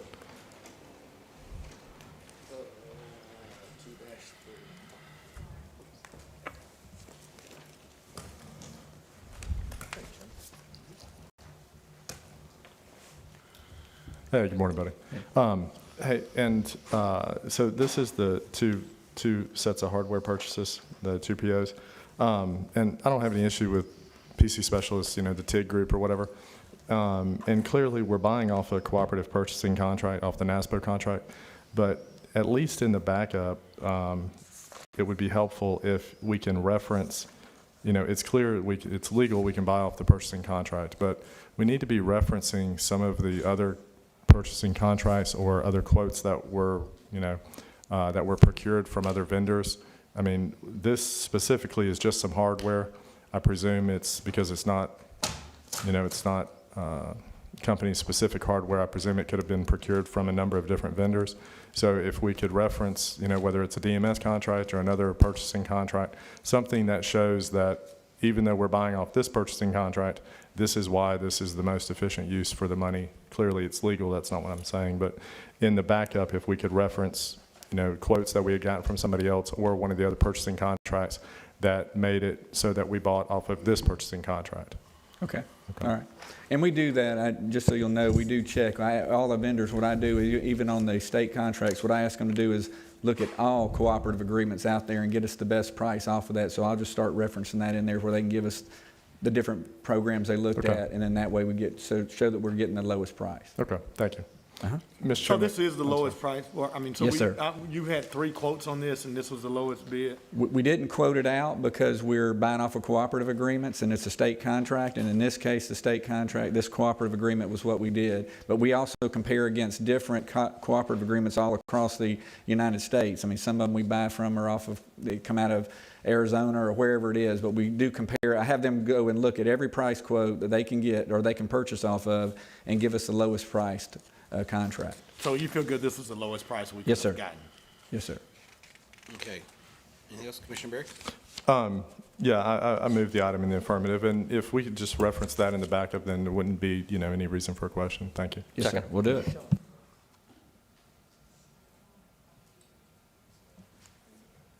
Okay.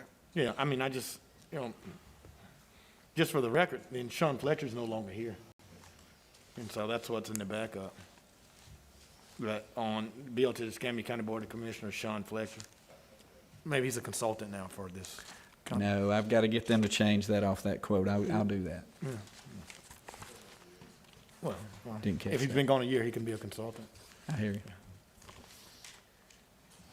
My guess is that's just what was in the computer. Probably that in they- their computer, they right. created. Okay. Well, I mean, just, not a big deal, but technically, I mean, Sean Fletcher's no longer here. Yes, sir. I agree with that. Motion passes 5-0. Item 4, recommendation concerning derelict vessel removal grant agreement. Melissa Pino? Thank you, Chairman Bender. I just wanted to thank a bunch of people in county staff and a bunch of people at Fish and Wildlife because Navy Point is dealing with 2 vessels, one technically in the water, the other technically on county property.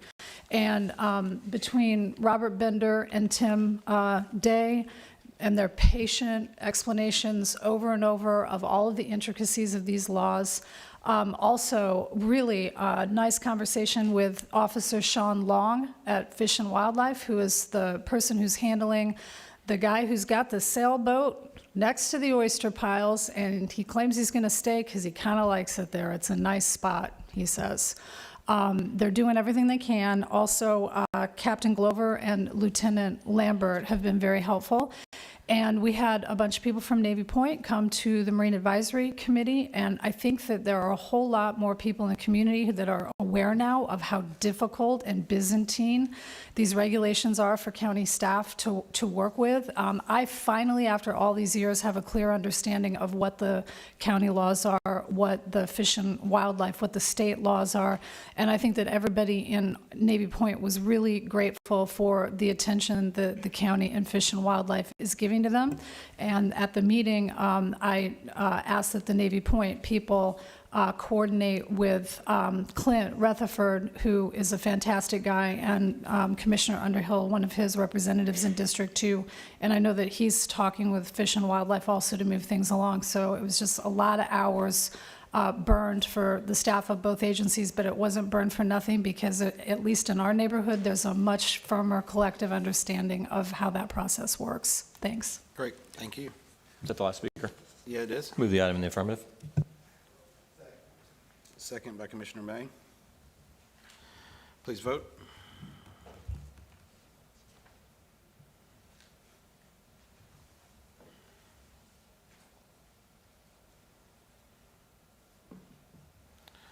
Motion passes 5-0. Next is 7. That was car 1 that we moved to 3. Yeah. This is concerning the contract award for electronic patient care report and EMS billing software. Melissa? Thank you. Chairman Bitter, did I say Robert Bender rather than Robert Turpin? I thought you did. I think I did, and of course I meant Robert Turpin. Thanks, Robert, for your help on that. Boy, this has just been a long and storied path of our EMS billing. I'm hoping that this is a billing decision that is driven by the people who do the input, and I just want to remind folks of some of where we've been on our EMS billing. We had the Zoll EMS fiasco, the procurement problem with the 3 procurements that were slid in right under $50,000 in order to make that change so that it never came to the board's attention. That got blown up into accusations against all kinds of people. Former Public Safety Director Mike Weaver, people in the medical billing department caught heck for it.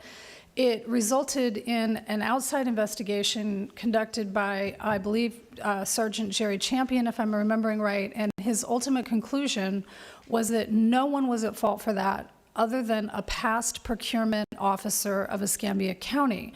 But of course, in all those discussions, there was a big question from the board: why do we keep changing out these software programs? And there's no reason to retread all those discussions. It's surprising to see a new billing thing. Maybe it's an additional billing software. I don't know. I haven't talked to anybody about it, but I just wanted to say that something that a lot of people don't know did happen after that investigation was completed is that sometime down the road, the Ethics and Compliance Office let one of our staff in medical billing know that she was going to be under investigation for stealing money out of our EMS billing, which would be difficult to do since it's a closed system and goes directly to the clerk's office. But she was told on a Fire Me Friday to get ready. The investigation was going to start on Monday. And when some of us heard about it and started advocating against it, she probably had a long weekend. I don't know. I never talked to her about it. It came to me through back channels. Came in on Monday, and they went, whoops, we made a mistake. So again, whatever's happening with this software, I certainly hope that the experts who handle the EMS billing are the ones that are driving the train on it. Thank you. Thank you. According to the backup, this current system is on 2016 servers, and the vendor has no plans to upgrade the platform, which will hinder the software operation capabilities going forward. They're recommending something else, but the selection committee decided to choose this one. Robert, I didn't talk about this with Ms. Gilly, but I remember when we were having problem billing, when we were behind $6 million, we had bought one program, then we bought another program. Is this an enhancement to the program? So this, and I haven't. Because I don't really understand, because we spend a lot of money on programs for billing. I mean, we make a lot of IT people rich. Right. So to speak about the software, so we were instructed to go out there and look at what other softwares were available. And in doing so, we had the current system we have, we found out during this process, is no longer going to be supported within the next couple of years. But we just switched over to that because we. Well, yes, sir. So I agree with you. So we did have 3 bids on it. We looked at all 3 systems. This system was looked at by billing, myself, EMS personnel. So the system that we're proposing to buy now will be all-inclusive. So from the time the call's generated and the paramedic and EMT get on scene, do the charting and everything, which will be much simpler and time-saving, we'll pull down menus. The hospital interfaces with it as well to update patient status and everything, and that information then gets kicked to billing. So from cradle to grave, the entire process is not piecemealed together like it is currently now and missing pieces. It is one complete package that is going to do it end-all be-all for us. Right. No, and thanks, Eric. And it may not have been on your direction, and I think each of you on the dais served with. We went and spent, $1 million on one billing system, and we said, oh, this one doesn't work. So then we bought another one to come to find out today that it's going to be outdated. Yes, sir. And now we got to do that. I just don't.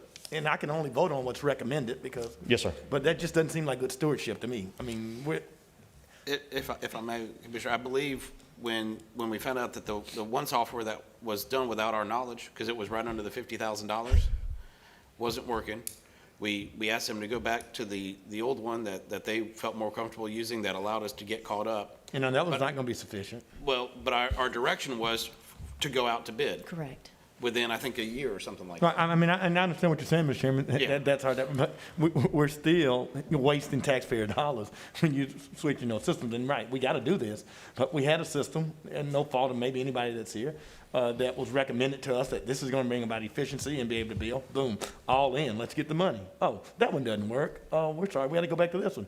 Oh, that one's about outdated. I mean, and that's almost about our. But maybe it's the liberal Democrat that's I trying believe to with the input of all the end users and everybody just touching the software, we should have a long-sustaining software piece. That's what we are geared to, so. Well, but on the other hand, if I mean, you do need to update your software. I mean, otherwise we'd all be using Windows 98. Absolutely, I'm right? I'm all about updating and having the best technology, but not every other month updating the technology and spending a whole lot of money. I mean, technology brings about efficiency. It brings about a reduction of staff. It brings about a lot of other efficiencies. And so, I mean, if we're going to spend money on those type of things, we better be seeing an analysis of the efficiencies if I'm going to continue to support it. And again, I mean, it sounds like this RFP came about based on our direction when we made the last switch. And I hear what you're saying, Rob. Our direction, our position becomes on recommendations from experts. You know what I mean? I'm not researching that. That's not what I do. So, I mean, we can say whatever we want to say, the direction from this board. The direction from this board is the recommendation that we get from our staff. I mean, we're just policymakers. Sure. I mean, I don't think any of us creates the technology. I mean, Doug may be the only one that, abreast of all the technology. I'm not. It's just recommendations, and it seems to me that it's redundant. And I'm fine. I'm going to support the item, but I just hope that in 18 months we're not, finding another reason why we gotta. We've done our diligence on this and done the research, talked to other counties who utilize it. I've done our homework. I don't think this is not something we should be bringing back to you in 18 months and saying we need to change this again. I think it's all-inclusive. It goes from cradle to grave, from the time the call's generated to the time our billing people do it. On top of that, I know the last system you had problems with billing getting behind and things. We should have a seamless transition. If we go live date October 1 is our proposed live date with it.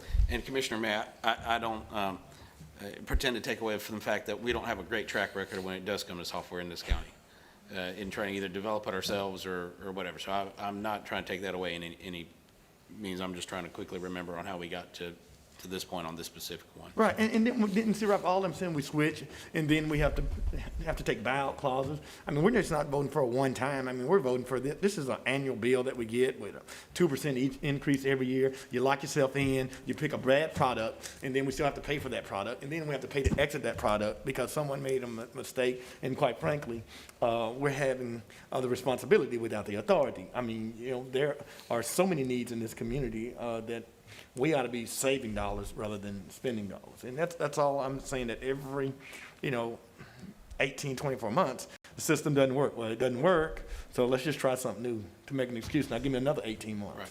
That's just, I mean, I just kind of find, and then Somewhere, we're somewhere, they're using something that works, right? somewhere. Not everyone's switching every 18 months. You're So, right. Yeah. And then people go to jail, and then we do all this, and then we point fingers, and, you know, and we're gonna lock ourselves in for each of the years. Are we locking ourselves in for 5 years on this deal? Yes, sir. Yep, now we're locking ourselves in for another 5 years on some technology. I mean, that's, for me, why are we locking in at 5 years? That was the contract negotiation that we made. That was during the purchasing, the negotiations for contract, to get a pricing point the way that we wanted it, and a 2% increase. I think they wanted a higher percent increase annually, and because we went with 5 years, they lowered the percentage increase. So to exit any of the other programs that we use, did we have to pay any buyout? Did we have? And what was that? How much did we pay on the last two systems that we had? What did it cost us to get out of those contracts? You know?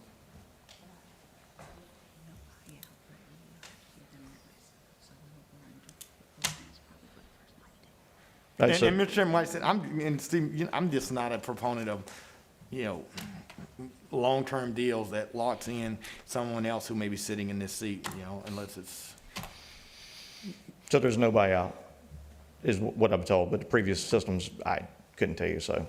I just know what we. So we can get out of it year one if we wanted to without a penalty? Is that what I'm to understand? Yeah, for the new system? No, we're locked in, yeah. And I bet we were locked in other ones as well. Okay. That we got rid of, and I guarantee it cost us money. So, I mean, so we're locked in for 5 years? I don't know. Commissioner Barrett? I don't know if I'm supporting 5 years. Thank you, Mr. Chairman. I certainly agree with my colleague. At some point in time, we would hope to realize some efficiencies, whether they be reduced staffing efficiencies or increased revenue efficiencies. I don't know that we've seen either one of those come to fruition yet, especially on the increased revenue side. And Eric, this is not, you're new in the position. It's not necessarily your issue, but I don't think it's inaccurate to say that's true. We have not seen increased revenues yet from any of the changes that the board has made. Perhaps we will in the coming months. I would certainly hope that we do.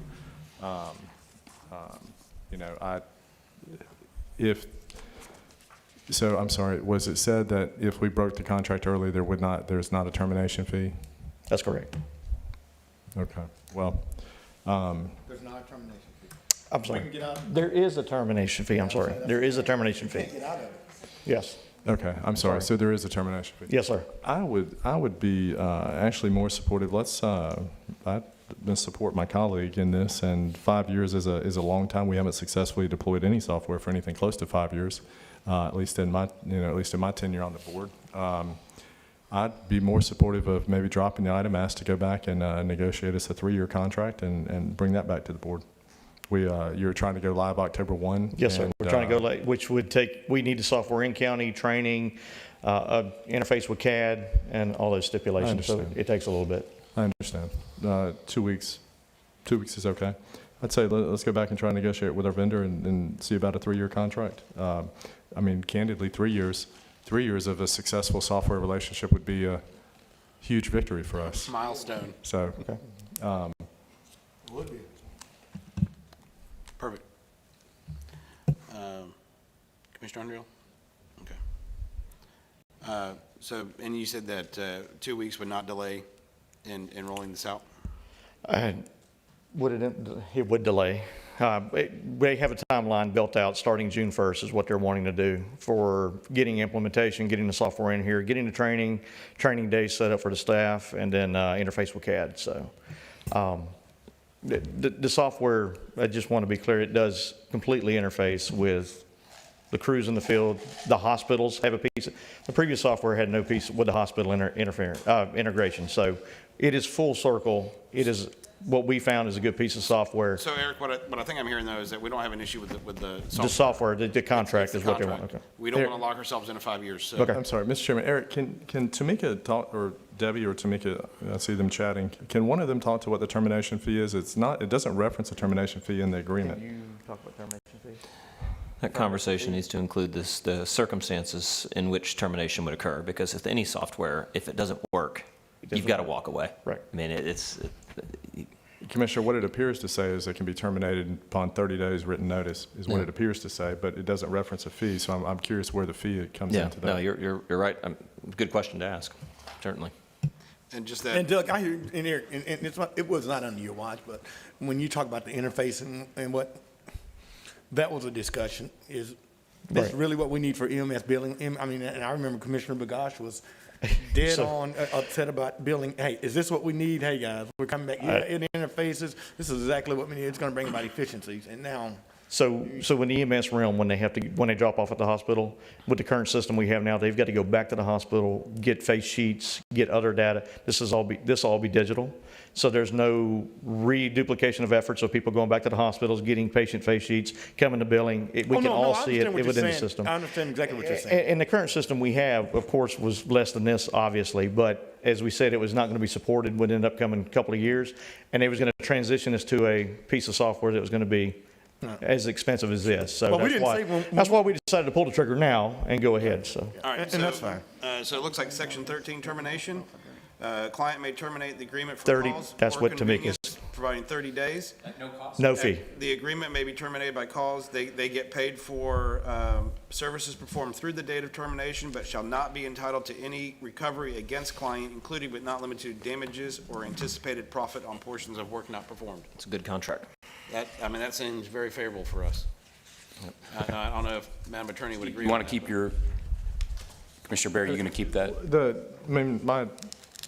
I certainly support my colleague, when it was stated that there's a termination fee, that probably generates one opinion. If there's not a termination fee, if we can terminate with no fee with just 30 days notice, then okay. That, candidly, that should be something that's pretty easy to answer.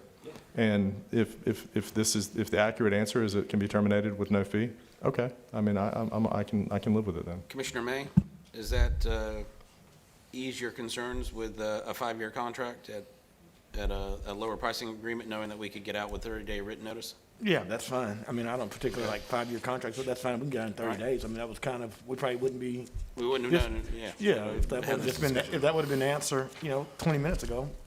Sorry. Commissioner Underhill? Yeah, Move but the I item in mean, the but I affirmative. still would like to know, Eric, did we pay termination fees on the other Right. software that we did? I mean. I think we're I'm in the sure life on Amber that. or We're somebody paying may ask contract by contract on that one, so that one, what's that? It's a month to month, so that one's no problem. And I hope to be here 5 years later telling you this software is great, and we want to keep it, so. We hope for that, too. Absolutely. So, Commissioner Underhill? move the item in the affirmative. All right, I'll Commissioner second it, and I Goss? just want to say, I do share the frustration of Commissioner May, because it was a big discussion, but I do understand, even with all the transfers we've done this year, with the $800 a pop, we're still having some struggles in terms of our collections. So anything that we could do to streamline that and get this thing back to profitability, of course, is going to find my support, so. Perfect. All Thank you. right. Motion and a second. Any other further discussion? Please vote.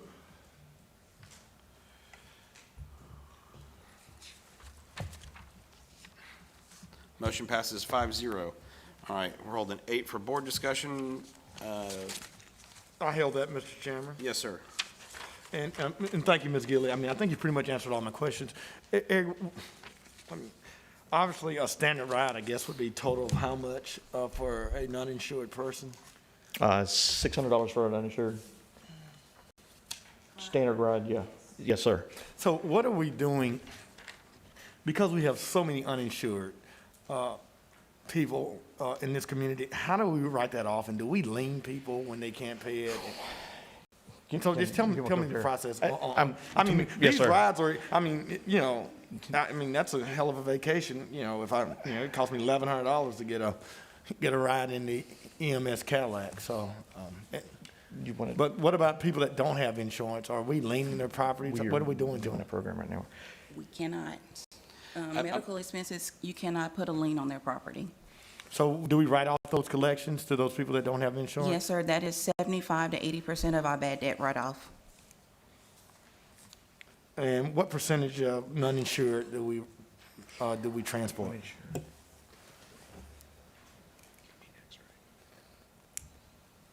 If I were to guess, I would say it's probably about 30 to 40% of those do not have insurance. Well, don't guess, Tamika. You know I'm gonna have to hold you responsible. If you guess, I'll probably ask you a year from now. Tamika does have a team trying to avoid bad debt write-off, and they're calling all these people and putting them on a payment plan to pay something to keep them from going to collections and all that. And it's been quite successful. I mean, if they can pay something, that's better than nothing. So she's been doing that with the staff right now.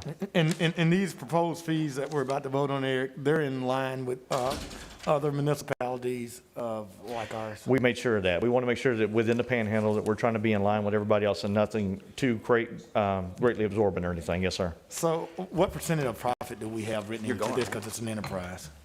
Profit, if we go to this, what are we looking at, low end, $3 million. Okay, thanks. Thanks, sir. Appreciate it. Mr. Chairman, I just want to say I support these increases. Like we saw with the tow trucks a couple of months back, the world around us is becoming more expensive.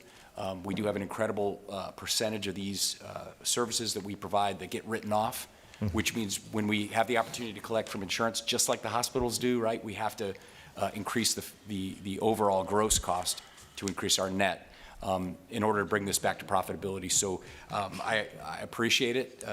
Well, I have no problem with the insurance. We don't have any friends over there, Jeff, so I'm supportive. Yeah. I mean, I'm a little concerned about the uninsured, and I feel good about what Tamika said. Well, and I am too, but the critical key to always remember about the uninsured is, in this country, the uninsured get taken care of. They make a phone call, the ambulance picks them up, they go to the hospital, they get first-rate, first-world health care, even if they don't have insurance, even if they don't have a dollar in their pocket, and it just gets absorbed. So now, Jeff, I'll disagree with you on the uninsured get first rate. Compared to Guatemala or Sudan, believe me, this is the best in the world. I've traveled the world, believe me. Compared to the rest of the world, they get first-rate care. Now, would it be perfect if everyone had insurance? Yes. But meanwhile, back at the ranch, we write off millions of dollars in bad debt.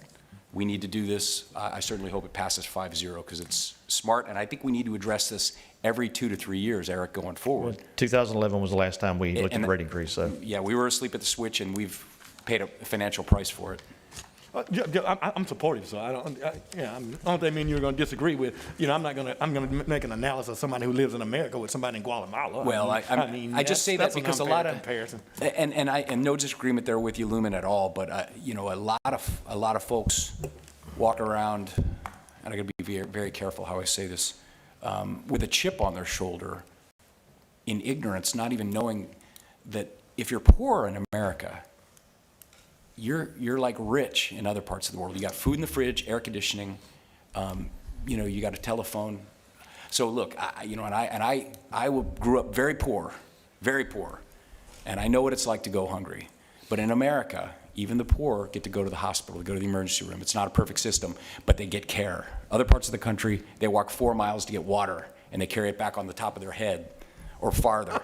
And they have to dodge lions and animals. So look, it's a great country. We're not perfect, but this is reasonable what we're doing. And Lumen, obviously we're not a perfect country. We know. And Jeff, I hear what you're saying, man. But we're pretty damn good. In fact, I think we're the best out of all of them.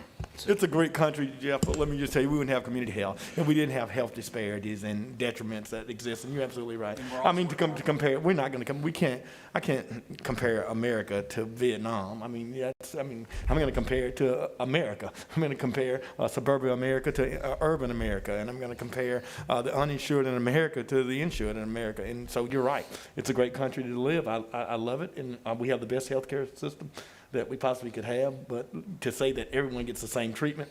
No, I didn't say that. I mean, some people stay in the damn goalpost, and some people got 4 people in the room.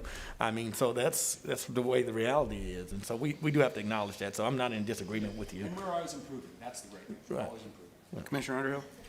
Thank you, Mr. Chairman. Eric, I recognize that this is a corrective action, really. As you look back, we should have done this some time ago. I would recommend, as you're putting out some of these initial fires, you'll need to transition to the point of bringing back to us something that manages our fixed prices and fixes them to the CPI. The free market generally takes care of those things out there, the things where we set a price. We have to keep constantly coming back and looking at them. Just like this exact same discussion we had with regard to the towing, government costs like this should be tagged to a CPI. And I think for medical care, you've got a specific subset that you can use. And if you just set us at a percentage of those or increases, every other year, every even year based on CPI, increases or decreases. Right. We're going through an inflationary period right now, but that's generally followed by the hangover. So you may see those decreases as well. So I would recommend that. I realize that this is right now hitting a 5-meter target. Yes, sir. That you have to hit, but you're getting close to the point where you can start hitting some 10 and 15-meter targets, and setting this pricing to the CPI would make your life and our lives a lot easier. Thank you. Will do. Thank you. And then- And for transparency, so our bad debt write-up will go up just because of Right. pricing. So I just want to make sure. Yeah. So when we come back and say bad debt's gone up, this is why. So we've increased our rates and everything. So transparency. So. Right, and then Okay. that's the thing, we've But wrote off Eric- $6 million. I would hope that it doesn't go up as a percentage of No. billings. That's not what we're. No, right. Okay. The- I mean, I understand the That's aggregate what, number. so, okay. No. But even with this, Medicare, Medicaid, some insurances, they've got negotiated rates that it's not a percentage of what we charge, it's what they pay, right? Right. And so that could mean that there's a difference in what the person with insurance ends up paying or something like that. Right. And And that's a good point, Robert. I mean, Yeah. the insurance is only going to pay what, Blue Cross is only going to pay what they're going to pay. Right. But then there's a difference that the citizen Right. has to pay Yes. for it. Yep. But I'm all with it. Thank you. No, All right, I'm any further good. discussion? No, Audrey, can you give me some water? Bring it back on your head. I mean, a jug. Is there a motion? I move the item in the affirmative. Is there a second? Sorry. The water in the jug? Second. Second. All right. Please vote.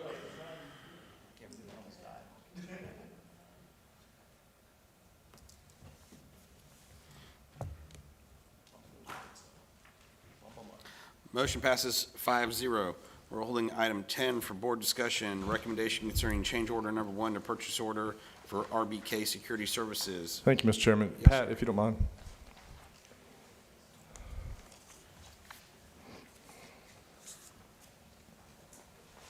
Good morning, Commissioners. Pat Johnson, Waste Services. Hey, good morning, Pat. So this change order is, the original purchase order didn't come to the board because of the price point of it, of course, but we have a large security contract for the county already. Why doesn't Waste Services utilize the contract that was very competitively bid with, I don't know, half dozen respondents when we let the security contract that we have in place? And I'm not real sure. I do know that this came up for discussion before when this issue came up, and the intent at that time, purchasing was to take a global look at the services altogether, but that haven't happened yet. So we're basically just looking for a short-term measure here until that bigger project can be looked at and scoped. Okay, I mean, it's, candidly, I mean, it's not a big project. It's 1 or 2 sites where they sit there for 4 or 5 hours and then they have a vehicle patrol. Sure. It doesn't seem like a really expansive scope. It's not. And especially in the vein of what the county pays for security services related to the rest of the county facilities, it doesn't stand to any reason why this would be segregated out. And even if, well, one natural reason would be that solid waste would pay for it, but that can be done still under the same contract. It would Yes, just sir. have a different cost center. It's $12,000. It's $12,000. It's not a large change order, but it doesn't stand a reason why solid waste can't be serviced by the same vendor and I don't know who that is, but I know Right. that we have a large contract with someone. Right. It's changed over the years, I believe, but that they can't be serviced by the same contract that we already have in place. Yes, sir. I agree. And I would just say that I guess it'll take some time for us to revisit that and do it in that fashion. This is just a short-term measure to allow that activity to happen. All right, well, so this is a 6-month contract, and you said that discussion happened before. I mean, it's not not a board discussion. It was some type of internal discussion. It was a you were board referencing. discussion, sir. About y'all having a separate contract? I don't think so. No, sir. I'm just talking about the discussion concerning being able to wrap this little project into a much bigger security services for the county. Well, with this 6-month extension, unless my colleagues greatly disagree, I would do this in the anticipation that you're able to fold this service into the large county contract at the conclusion of this, and we wouldn't have any more standalone security services for solid waste. It's hard to believe that we're getting as good a price point there as we are with the large number of facilities that are on the main contract. Yes, sir, I agree. And we'll work to that end. We will. Okay. Did we get a quote from the other contract? No. No, sir. I don't know. I candidly, I'm not sure who. I know we have, Dynamic was our provider at one time. I don't know if that's still our provider or not. I don't recall. But I believe so. But there Did were. you compare the prices, Pat, between the large provider and this company? We simply went out on vendor registry for a small scope of work and bid it in that fashion. But I'll work with Office of Purchasing in the next 6 months to be able to put this, wrap it underneath a larger, if that's Is okay. procurement here? I mean, who does procurement? Yes, sir. Procurement is here. Yeah. So, can you quickly just send, because I share the concerns of my colleague in the North End, can you simply send out or the analysis of what we're paying our large provider versus what we're paying per hour to this provider? Absolutely. Okay, thank you. Okay. Commissioner Berry? I move the item. It's okay. But with that clear understanding that we're not. We're I'll not. be curious to see what the numbers are. Yeah, I want to see. I want to see that as I'm sure you can well. go in his office right now and Yeah. do that. That should be pretty simple. Second. Yeah. A lot Yeah. simpler than getting these, Thank you, sir. my other requests that I haven't got. Okay. Please vote.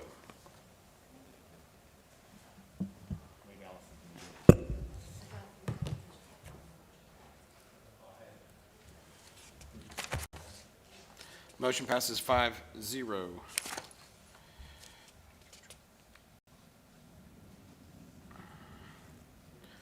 All right, Board, I believe that was the last one that you asked to be held other than 15, which already has a speaker. So would you like to hear the speaker? Sure. All right, Sonia Daniel. Good morning, Commissioners. I appreciate that you guys have already gone through the background on item number 15 on LOST. We have a couple of projects that working with both facilities and budget that you'll be seeing to approve later on this fiscal year. And hopefully at a future meeting, when it's more appropriate, we'll be able to bring a timeline for the current LOST 4 expenditures that we have. But those were not on that list that was presented earlier, so I just wanted to take the opportunity, if you had any questions, and to just let you know we'll be bringing some projects forward. Mrs. Daniel, what are those projects specifically? Or is it a warehouse? Or? So we are working with Cassie to wrap up the warehouse project on Navy Boulevard. That's out of the LOST 3. Yes, ma'am. That was not in the proposal that was brought. We had one item left in fiscal year 21 we're hoping to accomplish, and that is the replacement of a vehicle, the vehicle that transports the election equipment.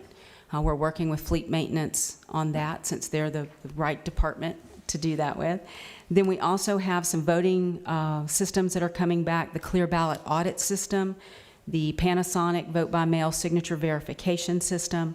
We have some additional tabulators and some additional other elections equipment coming back for your approval as well. Do you have a total of what those costs will be? So what I'm looking at in the LOST 4 category, in this fiscal, approximately $50,000. In fiscal year 22, what we've already identified is roughly $383,000, but we have 1.6 in that account right now, 1.6 million. So Okay. it's well within our allocation. Final question. Thanks for being here today.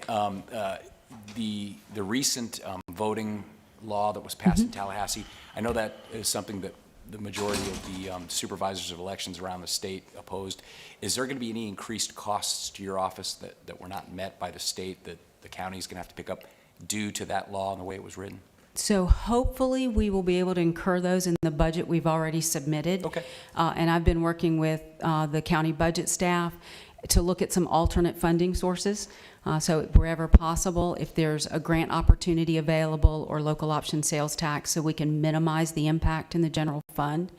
But we'll know more exactly how that election reform bill is going to affect us when we have our state meeting in June. But we're hopeful that we can absorb that. Thank you very much. Any other questions? Thank you. Thank you, Sonia. All right, Thank you, Commissioner Sonia. Mr. Chairman, Berry. Yes, sir. so I'm going to ask that we drop this item today. We weren't taking action on it, it was just an acknowledgement.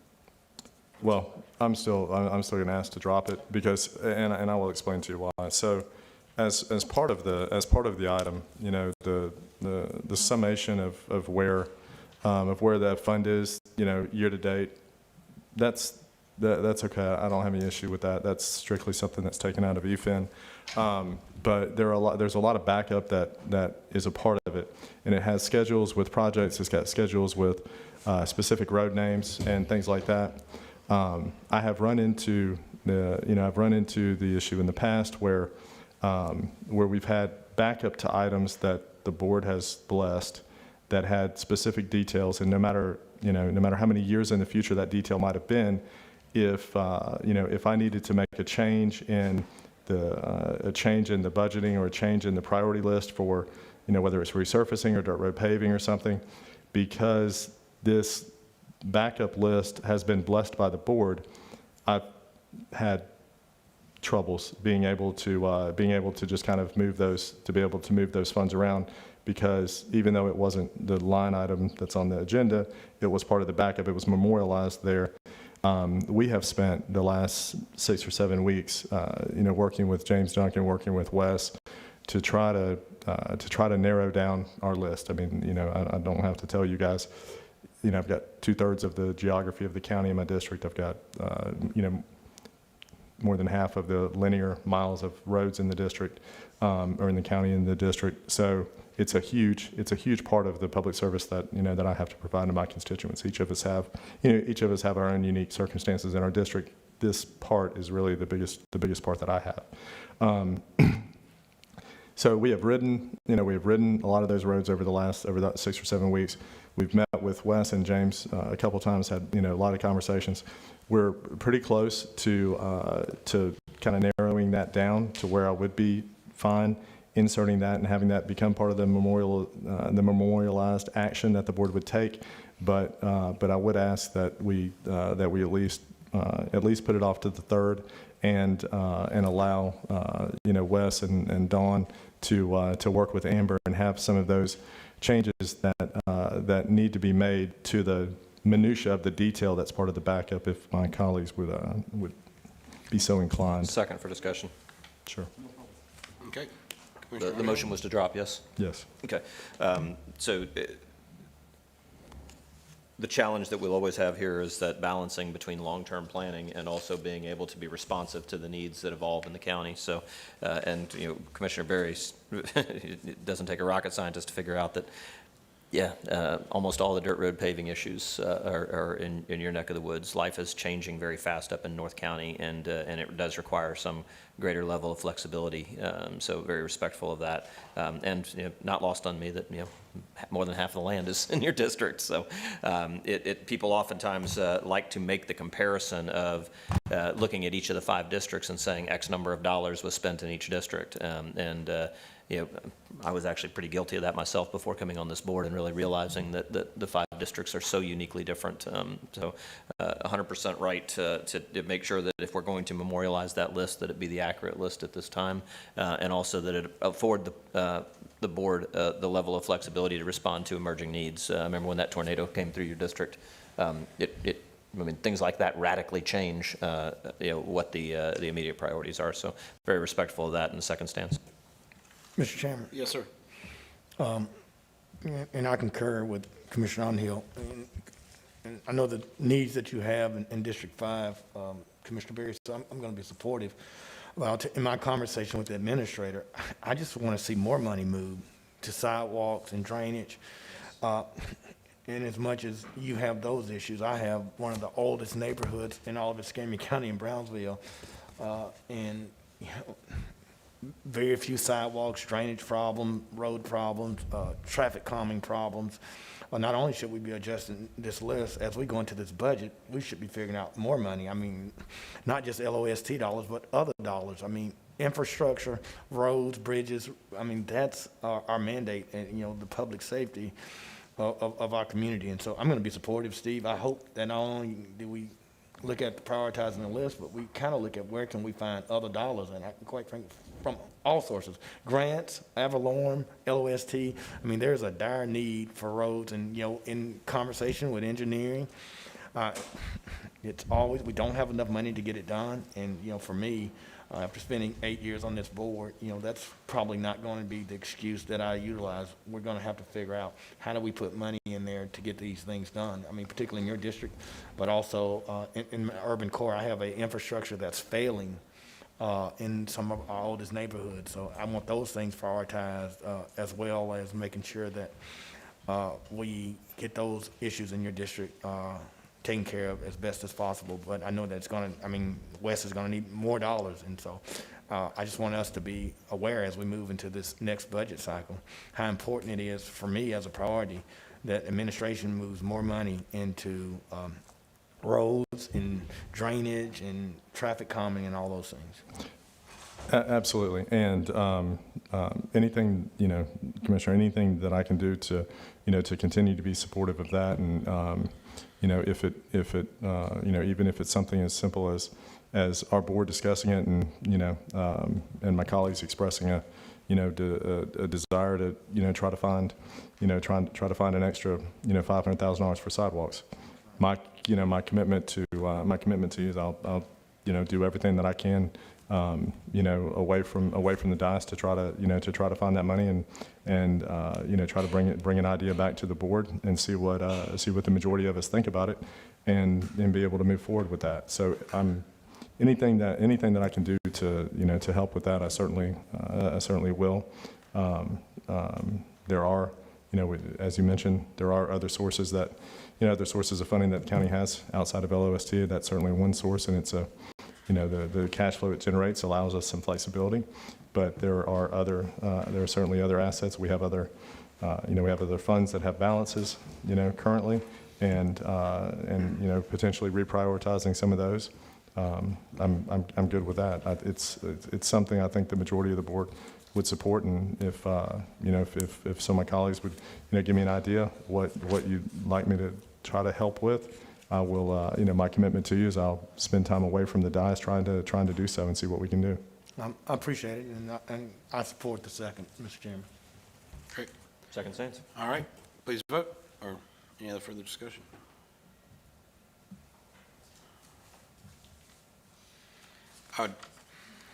Commissioner Berry would, especially on an item like this when there's no recommendation, it's just I'd rather see it as a discussion item so that it doesn't get lumped into a consent agenda.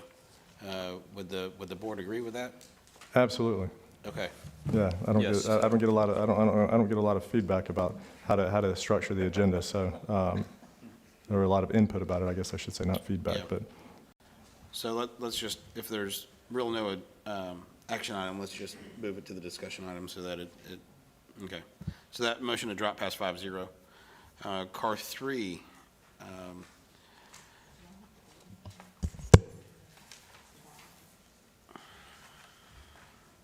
Mr. Chairman, is there anyone here for CAR? Are there any of the people that are on the ballot for the Florida West? Okay. 3 of those people are here to speak? Are they? No, I'm asking you. Oh, I don't know. I don't have anybody signed up to speak. Oh, I thought you, well, I know Byron Scott was going to be here, and I know that I told him that I would certainly, one, I'm going to support him, but two, one of the things that I've asked Florida West to do is the workforce development, engaging young people. And he works in our school system and does a lot of good work and kind of shares the vision of working with our high schools and growing our own. So I thought Byron would be here, but he's not. So, but I did tell him I would make those remarks on his behalf. Sure.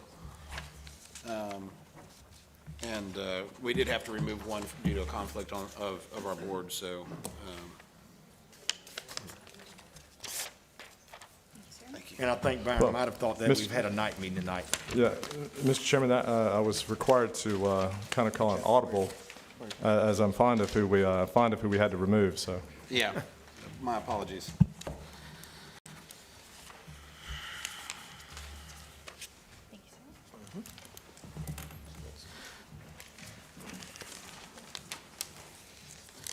Commissioner Barry, I hope they can find a, if they're still interested, on a way through that, a board or similar board, just not through us.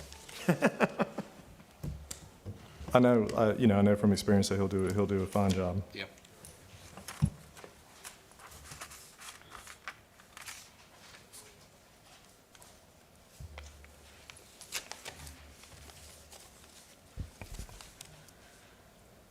Mr. Chairman, we have 3 votes for Olivia McNally and 2 votes for Byron Scott. I move we appoint Olivia McNally. Second. Okay, please vote.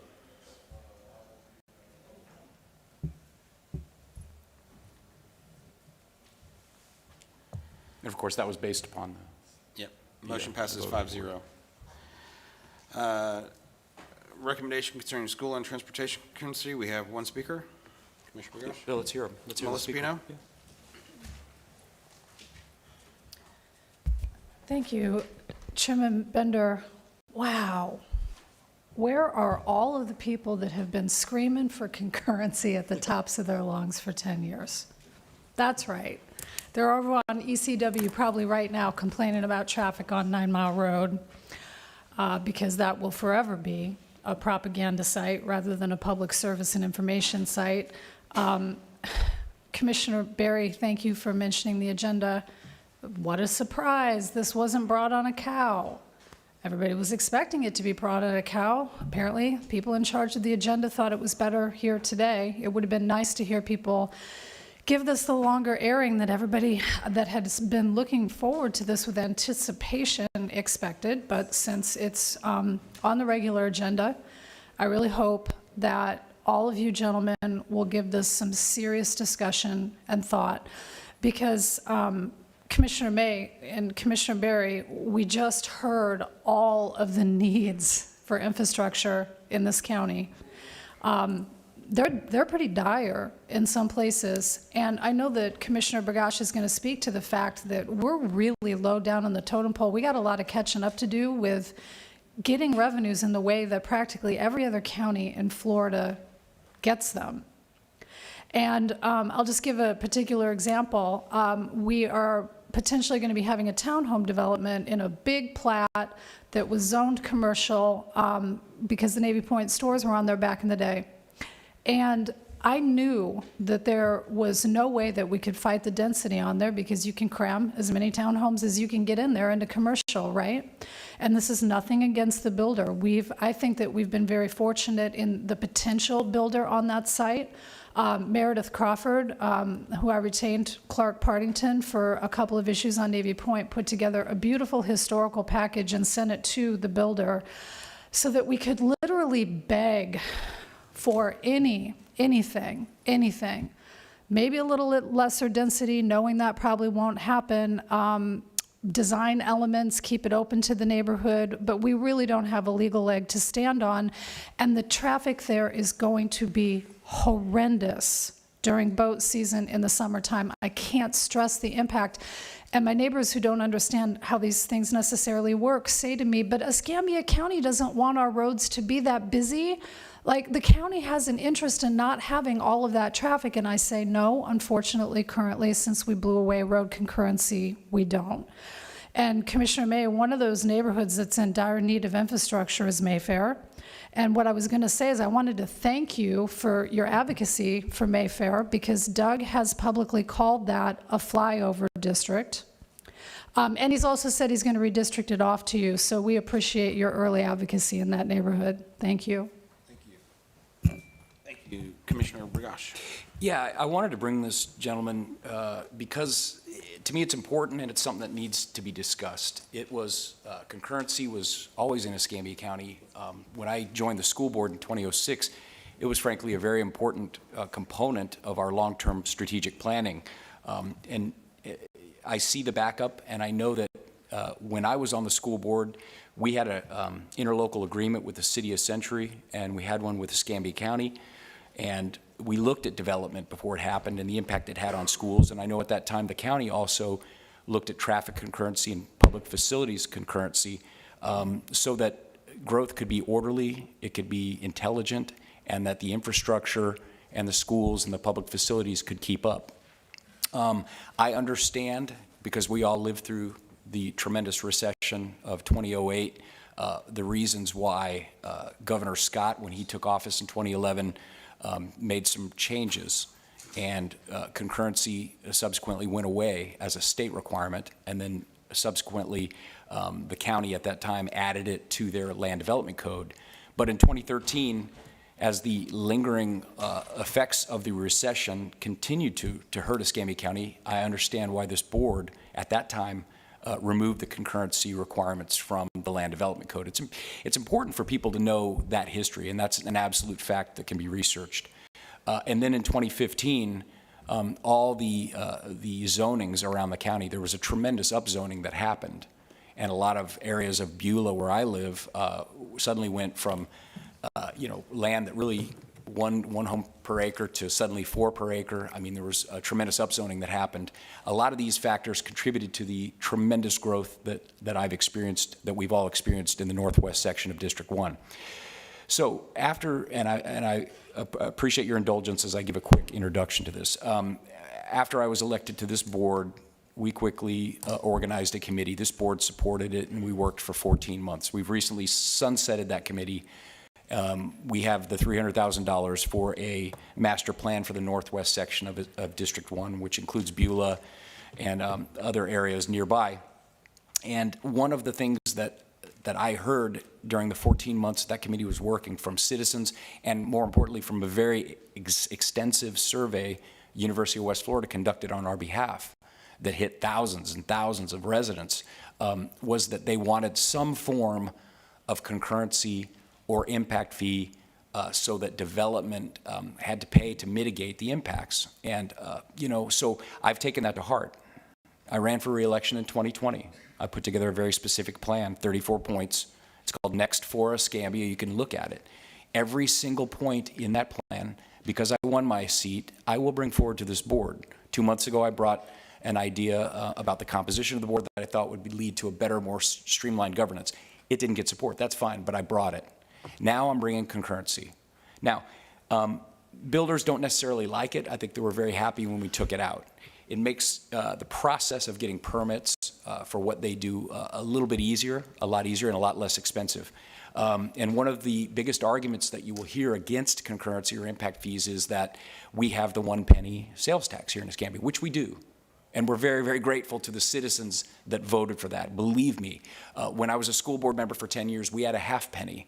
And I can tell you, through the recession, that half penny that the school board of Escambia had, that was the only way we built schools. That was the only way we replaced chillers. And we had a tremendous number of properties. So that is the rationale from the home builders. And Debbie, my aide, is going to be passing out some information that I researched. And I'm going to follow on with that. Without those, the half penny for the school district and the penny for the county, our infrastructure would be much worse than it is right now. And so the argument against doing anything on concurrency or impact fees from many in the home building community is that, well, wait a minute, we helped you and you have the penny sales tax. You have the 1 penny, and we do. So I understand their perspective, and so I asked our staff to do some research. And this is the fruit of that research. And so let me just break it down for you and give you the highlights, because it kind of obliterates that argument. Out of 67 counties in the state of Florida, 99%, literally 99%, have a optional sales tax like we do, right? 99%. Only Citrus County doesn't. So just about everyone does what we do, right?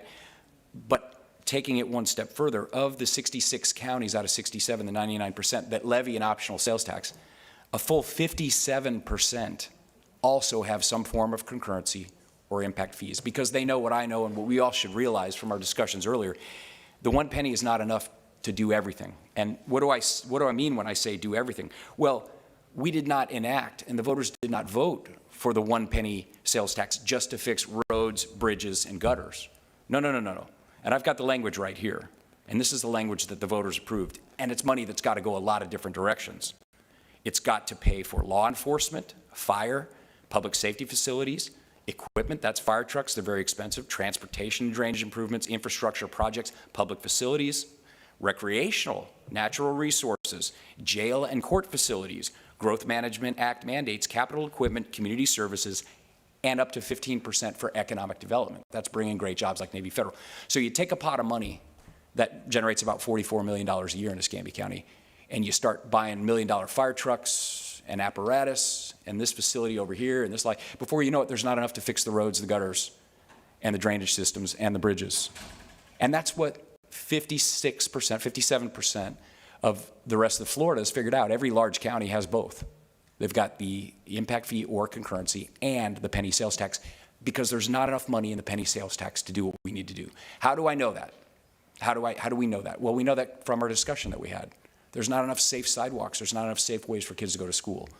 There's brand new subdivisions that are built right on top of very, very successful public school districts because those are the houses that make money, right? But what does that do? That slams those schools. All three of my kids went to Beulah Elementary, all three of them. That school was not designed for the nearly 1,000 students it held.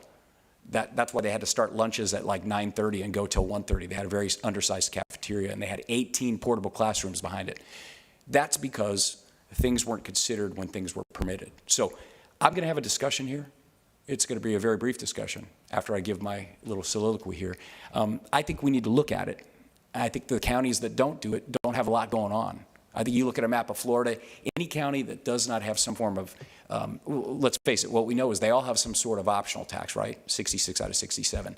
And then 6 out of 10 have that plus some impact or concurrency. It helps development happen more in an orderly fashion. It helps development happen with some mind for the future and for the facilities. So I just want to know from my counterparts, if you have any appetite for it. There's a tremendous amount of information in the backup. It's information that is very familiar to me because as a school board member, I voted on it, and we had an interlocal with the county. It's not unlike interest rates. Look, when the economy is struggling, you lower the interest rates.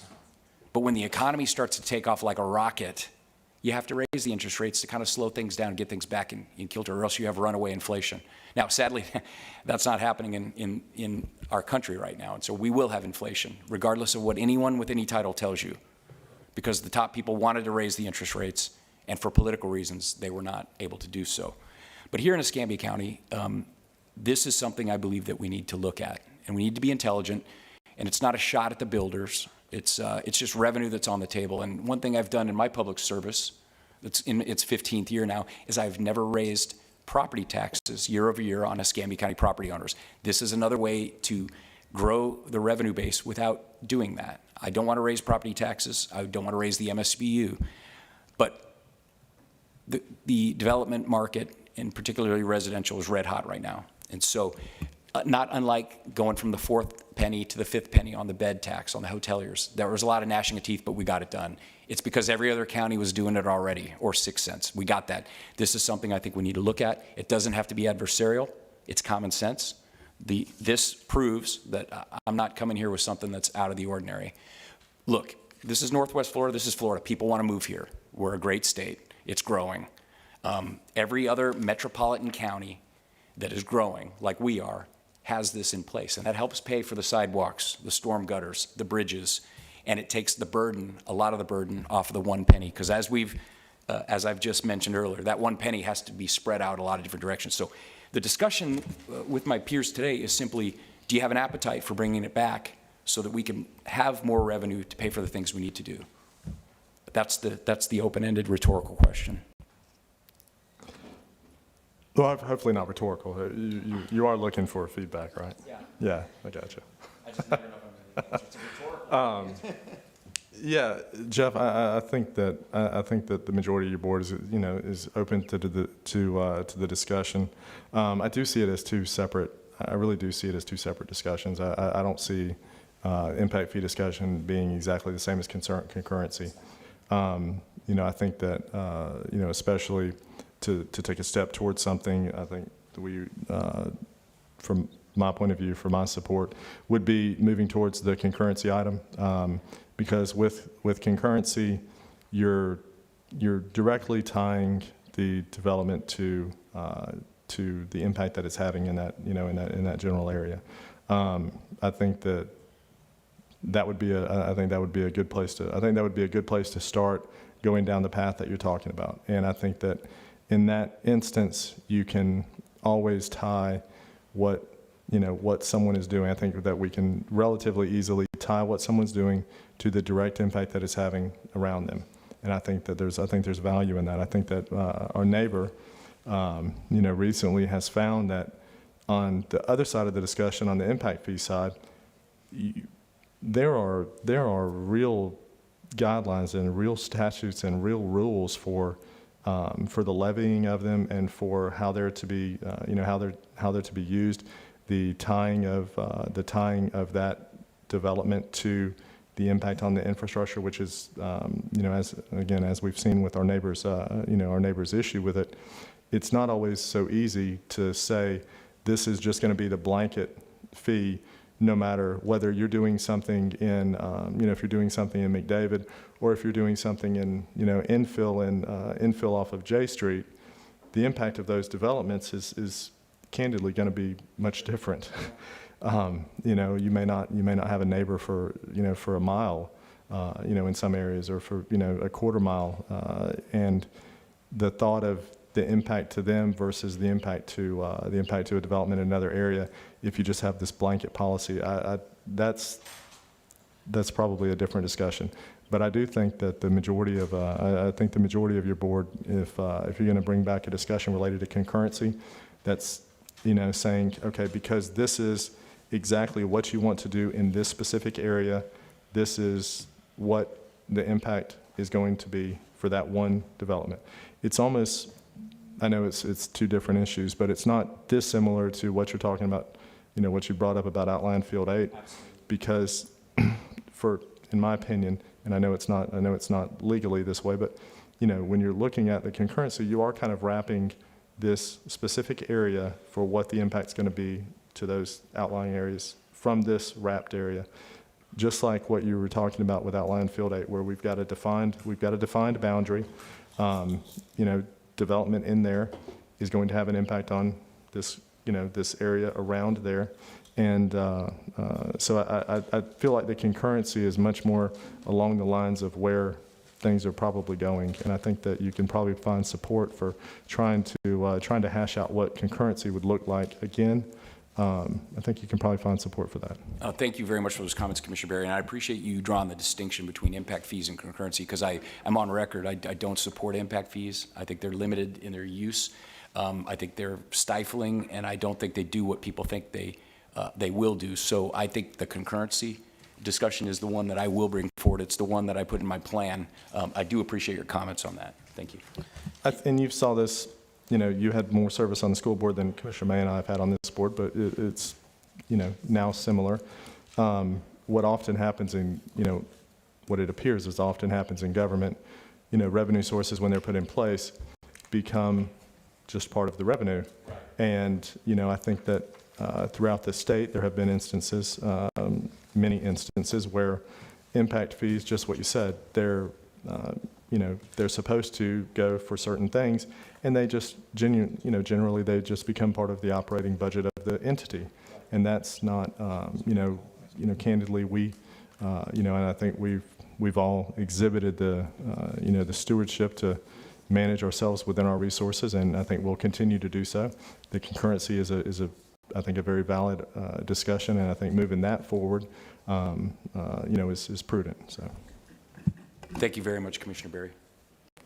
Mr. Chairman, that's all the comments I had, unless. Okay, well, I'd say, what's your next steps? Do you want to? Well, I hear two votes. Yeah, no, I agree.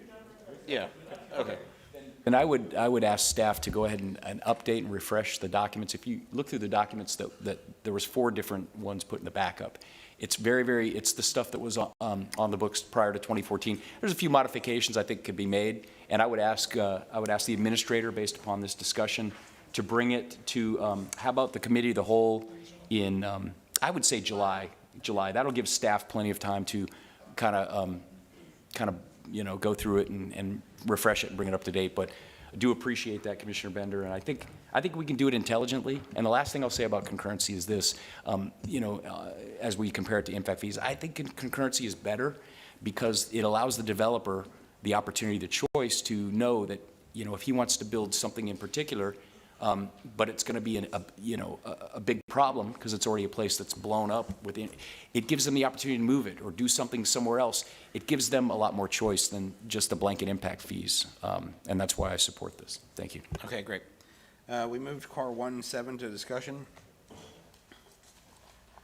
Recommendation Yes. concerning the revision of the Code of Ethics and HR policy. Yeah, so the two topics are the certification of outside employment activity, so that you would be aware of the new electronic version of the outside employment activity. What you're being handed is the new version versus the current version, so that you would have examples of both.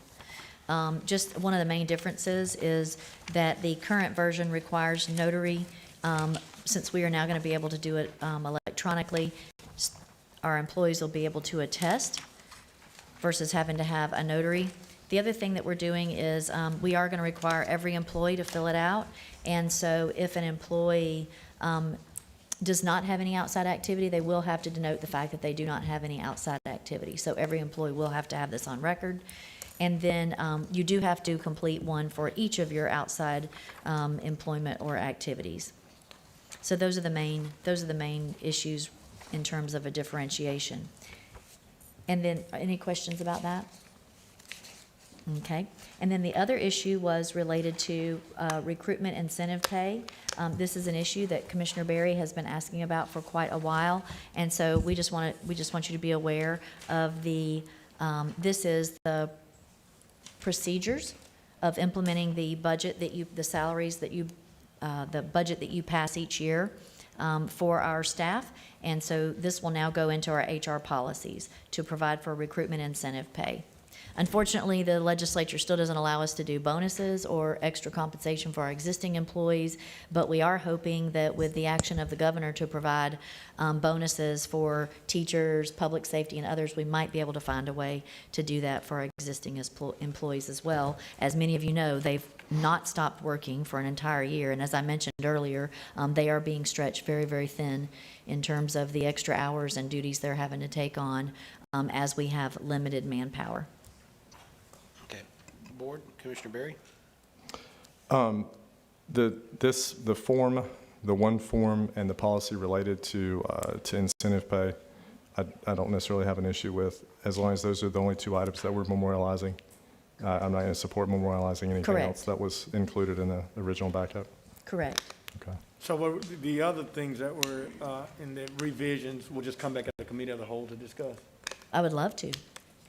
I think it gives us a start reviewing on our own. Maybe we can address those with the administrator, and if we get to a point where we want to bring it to a committee of the whole, then we can do that. But We will continue to vet it, and No date set and certain or anything. correct. Yeah. Yes, sir.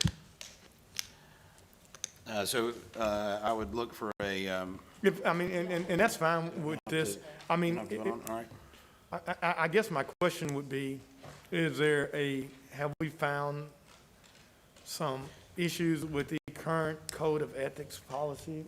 I mean, the reason that we were looking at revisiting it? I mean, or is Yeah. it just, Allison, does it just need to be updated, I mean, legally, or why are we revisiting it?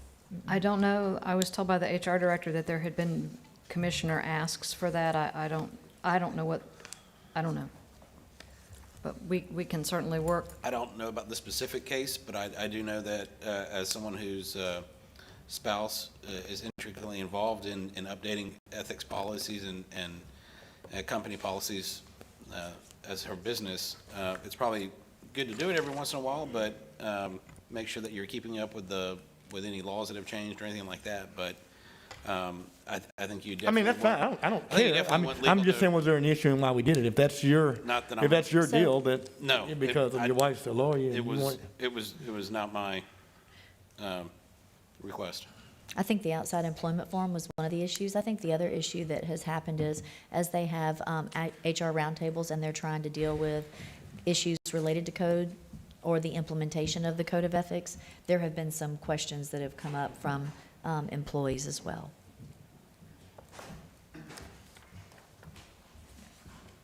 And it hasn't been updated since 2008, so that has been a little while. But we just wanted to make sure that you were aware about the outside employment activity, because that will go on the Power DMS so that all employees will have access to that. Right. And in that instance, we have had employees that unfortunately have used their county time to do other work, and so it's important that we get this out. And that would include testifying as an expert witness for compensation? Oh, yes, yes, sir, Yes? yes, sir. I mean, and it also includes if you're a VRBO or an Airbnb, those are, if you're an owner of any kind of business like that, those would be included as well. Commissioner? I'm sorry, we didn't, Ms. Gilly, I mean, on this outside employment, I mean, would it be the ethics officer's signature, or would that be your signature? Or would you sign off on all of them, or if they had outside employment, or would the ethics officer sign off on it? So that is one of the things, so it would either be the supervisor, it would be the ethics officer, which is the HR director at this time, and then it would also be, it could also be me. It just depends on which department the employee is in. So if it's in my department, of course, I would sign off first. And, yeah, right, and the only reason I want your signature, I mean, because the ethics officer, say you had a deputy or assistant administrator, could be in direct line, signing something for their superior, so. Yes, I do not have a problem with that. Mr. Chairman, Yes, sir. can we define what outside employment or activity must be reported versus not being reported? You want a list? Just generally speaking, what are we saying is reportable employment? Why would we not just say any employment? I think maybe in the case of a VRBO or something like that, given the example she just gave, is that it wouldn't necessarily be employment, it would be income, though. It would be an activity. It'd be compensation, sure. It would, but I think in that case, it'd be something that could take away your time during your regular work hours to having to deal with renters or something like that. I don't know if I'm, I don't know if that, I get what you're saying. I would consider any employment that has compensation to compete with your time that you work for the public. Right. So what types of employment are we saying are not reportable?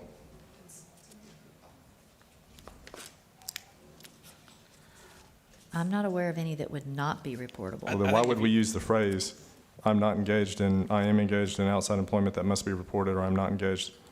Why would that phrase be in there? It would just be, why wouldn't it just say, I am engaged in outside employment that must be reported, or that I'm in? Yeah, because we're asking every employee to fill this out.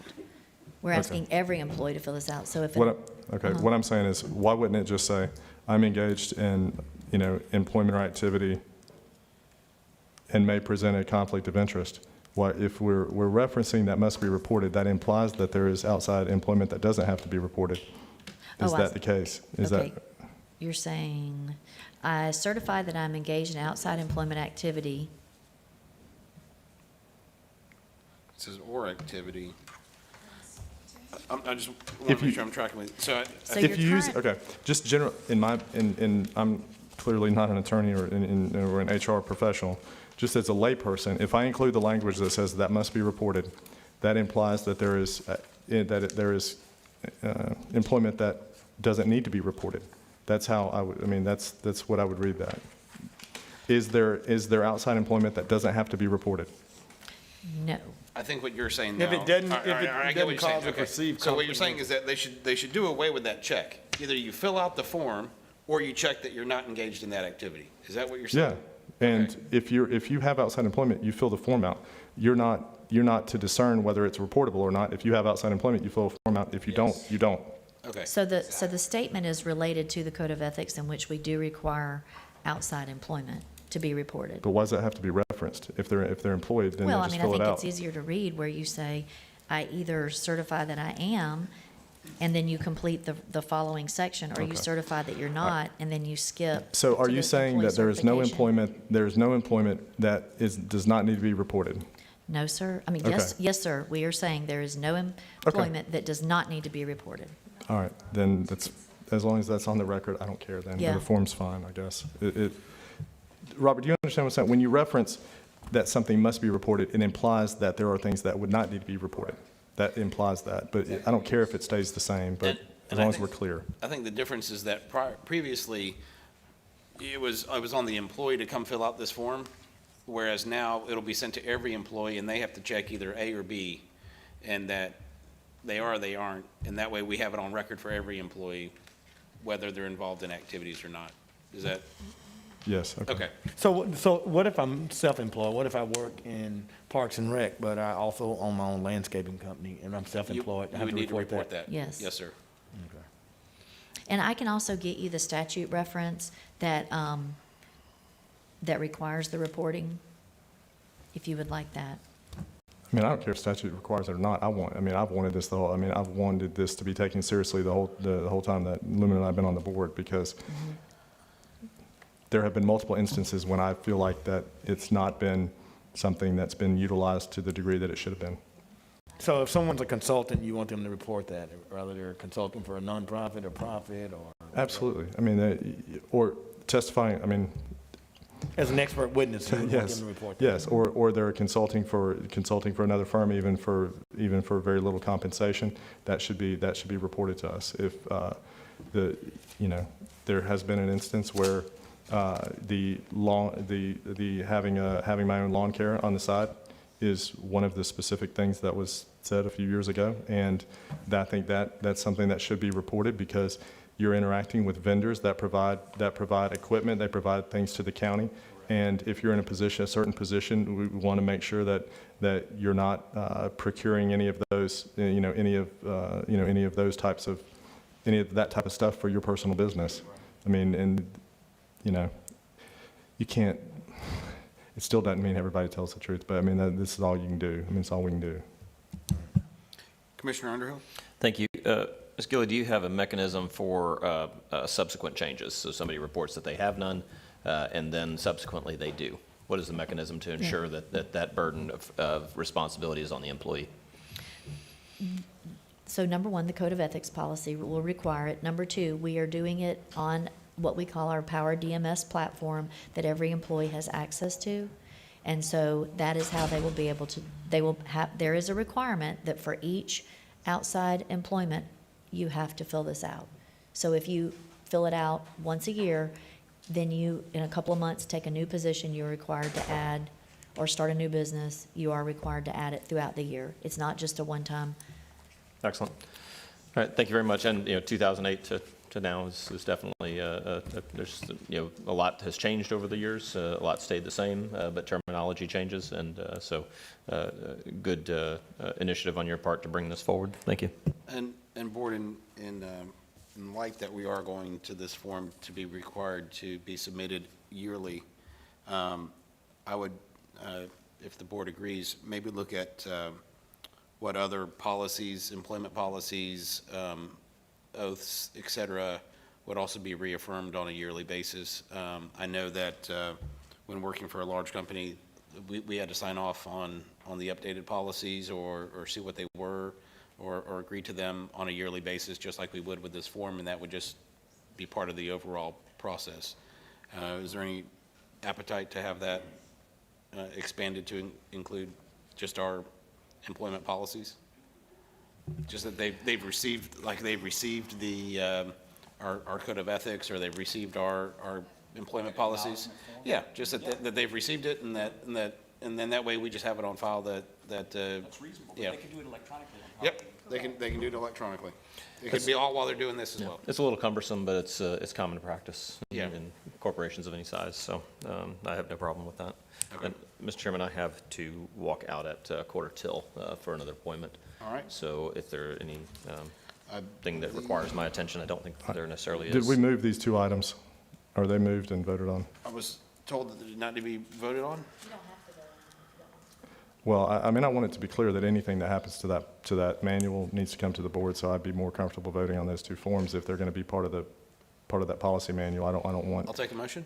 Okay, I move those two items be included. Second. As we amended them here at the table, though. Yes, as they were amended at the table, and I just, wanted to be clear, I think the BCC owns that policy manual. And Yes. anything edits, any Comes to edits us. to it comes to us. Yep. Second stands.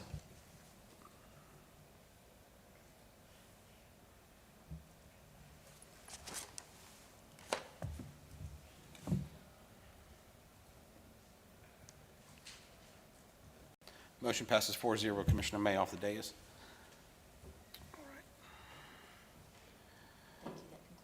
All right, thank you, Madam Administrator. Madam Attorney?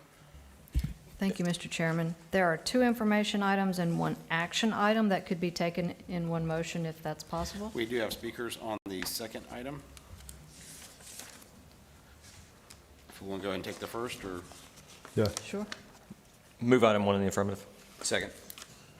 All right, please vote.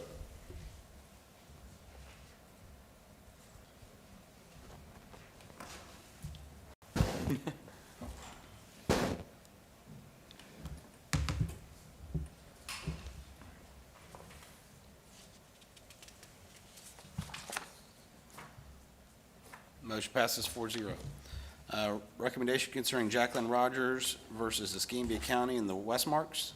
We have 3 speakers. Melissa Pino?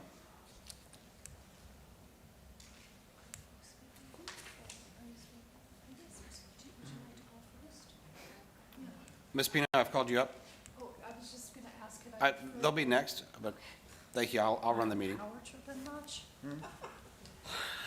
Melissa Pino, 413 Southeast Boblets. Goodness, Chairman Bender.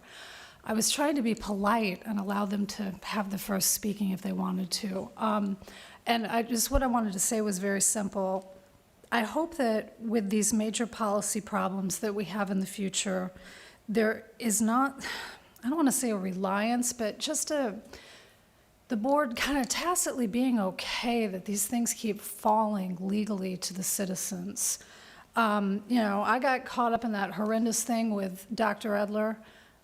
Nobody at the county sat her down and said, hey, maybe this isn't such a good idea. This isn't great PR for the county. In fact, we had an administrator and other officials at the county that actually assisted her in that suit as I was desperately trying to expose for 2 years running the problems in that EMS department. David Baer has to bring civil suits. Sorry, Ms. Pino, how does this relate to the topic? Because well, I'll say it, I'll skip David, we all know what's going on there. Why should the Westmarks have had to bear this burden of this? Why wasn't the sector plan just dealt with? I understand it's a completely complicated problem, but I wanted to thank them because they have caught tremendous abuse online for simply maintaining their private property rights. The things that have been written about them are absolutely horrendous. I've met them briefly a couple of times, and they're some of the most beautiful people I've ever met. And I would just hope in the future that if there's some big policy conundrum, particularly when it involves a disinformation campaign online that is literally maligning and libeling good people for trying to help their neighbors through a really difficult process, please in the future, to what extent you can as policymakers, nip that stuff in the bud. It shouldn't be on citizens to have to spend their own money to demonstrate policy problems and potential ways forward on them. Thank you. Thank you. All right. Mr. Westmark? I expected to see something up on the screen, but I didn't see it. Frank Westmark, 2025 West Kingsfield Road. Oh, how sweet it is to get out of the sector plan. Elizabeth and I came down this morning to thank you, fellas, for your unanimous vote for our opt-out application on June 4, 2020. That's the one that sprung us. We would also like to recognize and thank your lawyers, Kia Johnson and Charlie Pepler, also Allison Rogers, for their hard work in successfully defending our ordinance and your ordinance and our property. We intervened in this case as full parties on the county side and hired a land use lawyer, Sally Fox of Emmanuel Shepherd Condon. We also hired Kenneth Metcalf, one of Florida's foremost experts on land management, land planning, and compliance issues. Metcalf was also a joint expert for us and the county. DOA Judge Francis Folks was a tough, no-nonsense jurist who ran a tight ship. After 3 full days of trial, 725 pages of sworn testimony, thousands of pages of exhibits, and 5 months of post-trial deliberations, Judge Folks determined in a 28-page ruling that the representations made by our side were correct. Conversely, the representations made by our opponents were determined by the judge to be either incorrect or insufficient to meet the burden of proof standard required by law. It's all in the judge's ruling. I commend it to you. We applied for our opt-out on Halloween Day, October 31, 2019, and expect a final order from DEO by Independence Day.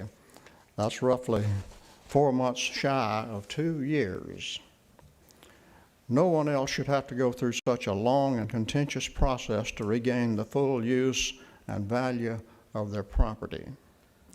You can stop it by getting rid of this antiquated sector plan, which is so hopelessly flawed you can't fix it.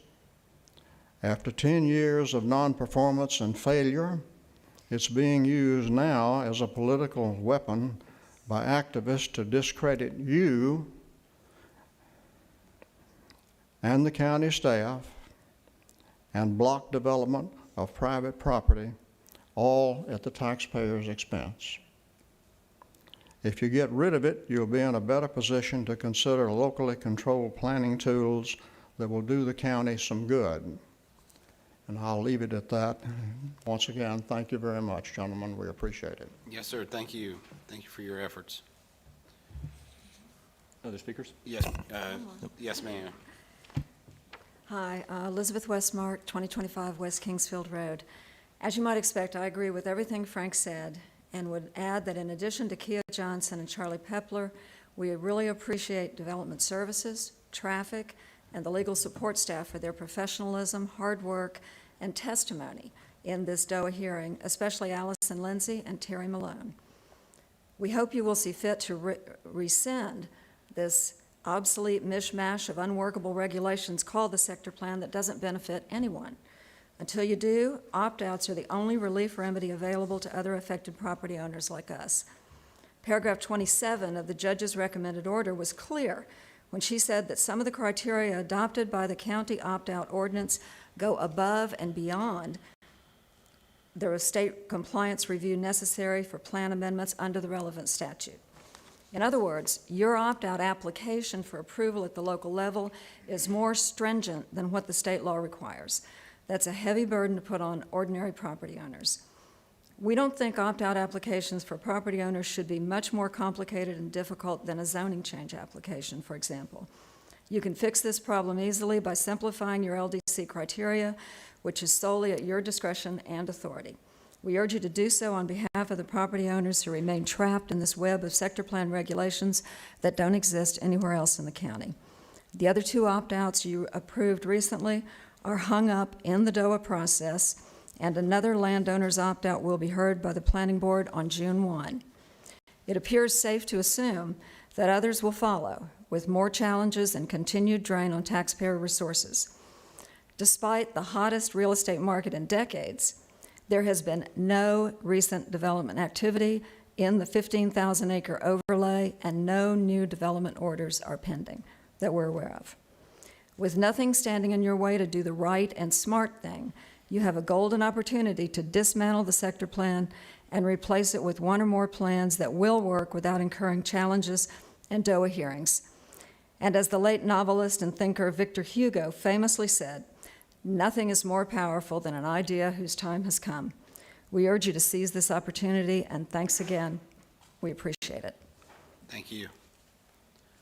Is there any comments? No. Yes, sir. Oh, I was just going to move the item. Thank you, Mr. Chairman. Okay. Second. Please vote.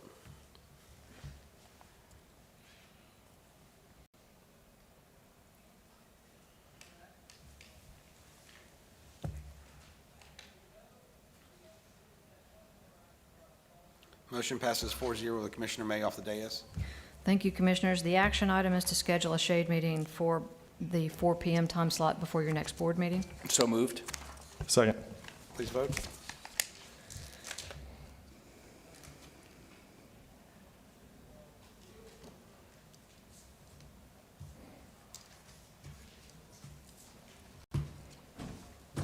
Motion passes 4-0. Commissioner May off the dais. Madam Administrator, Attorney. Certainly. Discussion one. There are two discussion items for you this morning. The first one, this has to do with the county attorney's relationship with the District 1 medical examiner and also DOMS. Just to remind you, DOMS is the corporate entity of the 4 counties that oversees the medical examiner and her staff and office. With the departure of the Santa Rosa County attorney, my office was asked to step in and provide legal services to DOMS, the corporate entity, which we have been doing. So A and B would memorialize that relationship and waive any conflict that would provide. But C, we are also now being asked to do a range of other things on behalf of the medical examiner that has made me feel a little uncomfortable.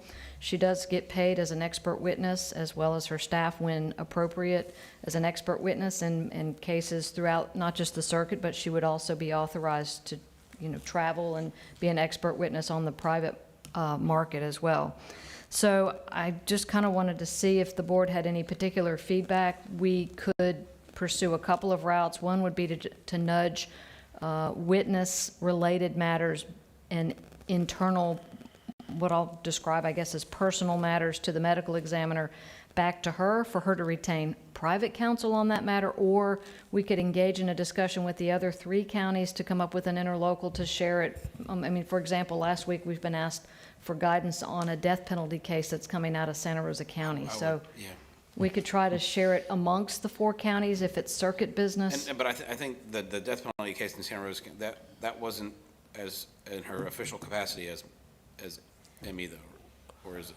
Well, I believe it would be in her official capacity as the medical examiner, but she's a retained expert by the state attorney's office. Okay. So, Commissioner Under, I know where I want to go on this. I think it would be like outside employment, and why are we? I'm very comfortable with items A and B, and with regard to item C, there needs to be a very clear delineation between, what are Escambia County responsibilities that she's taken care of, and what are outside of those. And I would be disinclined to support county taxpayer money being spent on, and time being spent on those things that are outside of our scope of work. And I think it would be no different than if we were engaged in those practices, we wouldn't go to our attorney to help us with those. So, can I just say something? We pay you a lot of money. I trust you to make this judgment call. If you feel it's an ethical conflict of interest, tell her no. But if you can provide support, I don't want to add more bills to the already large bill that she sends the 4 counties every year. So I know that some of the other counties don't have an in-house counsel. We're the biggest county in the 4-county circuit. So, like we discussed yesterday, I appreciate you bringing the discussion forward, but you've got to use your good judgment on this. If it's something where she's the star witness and getting paid a witness fee, absolutely, I would just tell her, you're going to have to defer to your privately retained attorney. But I don't want to get that bill next time we see her medical examiner's bill coming our way. So, right. Well, again, it's better to the fee then. It's better to own the tool, right, than rent it. And so in this particular case, we have you. So if it's a quick answer, but you've got to use your good judgment on that, and we certainly shouldn't micromanage that from this dais. So, move items A and B in the affirmative, and leave C with no action on this board, other than the discussion that's already been made. Second. Okay, please vote.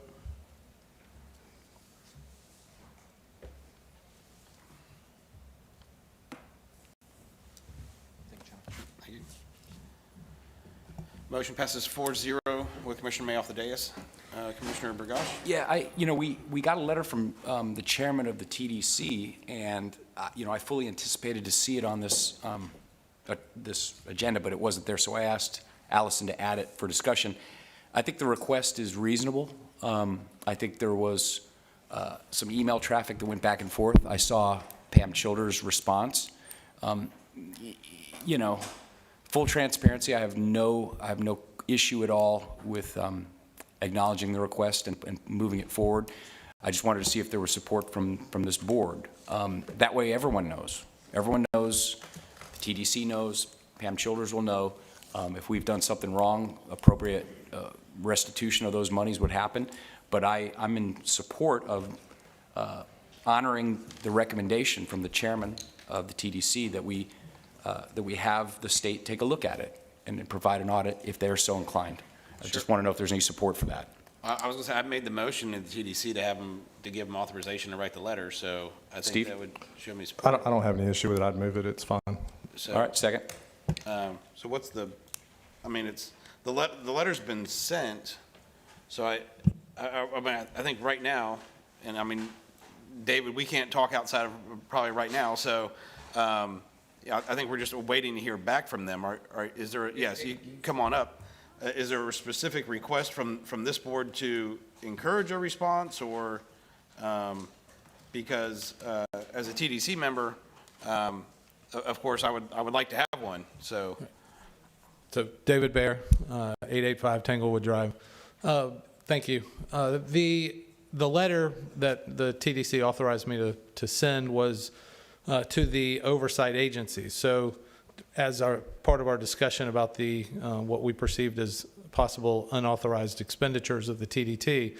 And so the letter, the oversight agencies, according to the statute for us, is the Department of Revenue and the Board of County Commissioners. So the letter was addressed to both agencies, stating the list of items that we believe to be unauthorized expenditures, and requesting that they jointly review the letter and then reach out to the Auditor General to independently, as an independent auditing or review agency, to audit the program to verify whether things that we've addressed are authorized or not authorized. And so the letter was sent, but it was addressed to the County Commission and to the Department of Revenue, not to the Auditor General. So I think what I'm asking for is direction from you guys or action from you guys to make that recommendation to the Auditor General's office through the JLAC or through however that works, the Joint Legislative Auditing Committee, to request that they review our TDT program expenditures. Mr. Chairman, I can make a motion, I believe, that will answer the mail on that. Is there a sidebar? Yeah, there's a sidebar. With the request that they audit the program?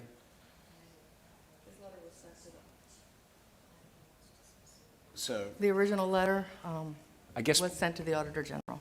but I think what Mr. Bear is saying is without us affirmatively asking and requesting they audit it, it might just die in the round file. No? You anticipate that will draw an audit? If they find it worthy of an audit, they will audit. Your thoughts? The letter was addressed to the county and the Department of Revenue. They were just copied as a courtesy copy, just like we copied it to some other folks, to the TDC, sure, et cetera. So I believe the request needs to be made from the county. Okay. That's what I've been told from the folks at the Department of Revenue, from the Financial Services Department, and from other legislative affairs folks. Mr. Chairman, that was my motion, to do so. Okay, well, why don't you restate your motion? Was to have the board forward the letter and ask for the. Okay. For their at least review or an answer of. Yeah, that's what I'm sorry, I thought that's what I thought that was my motion. Okay, then I will second the motion. Okay. Please, any other comment? Please vote.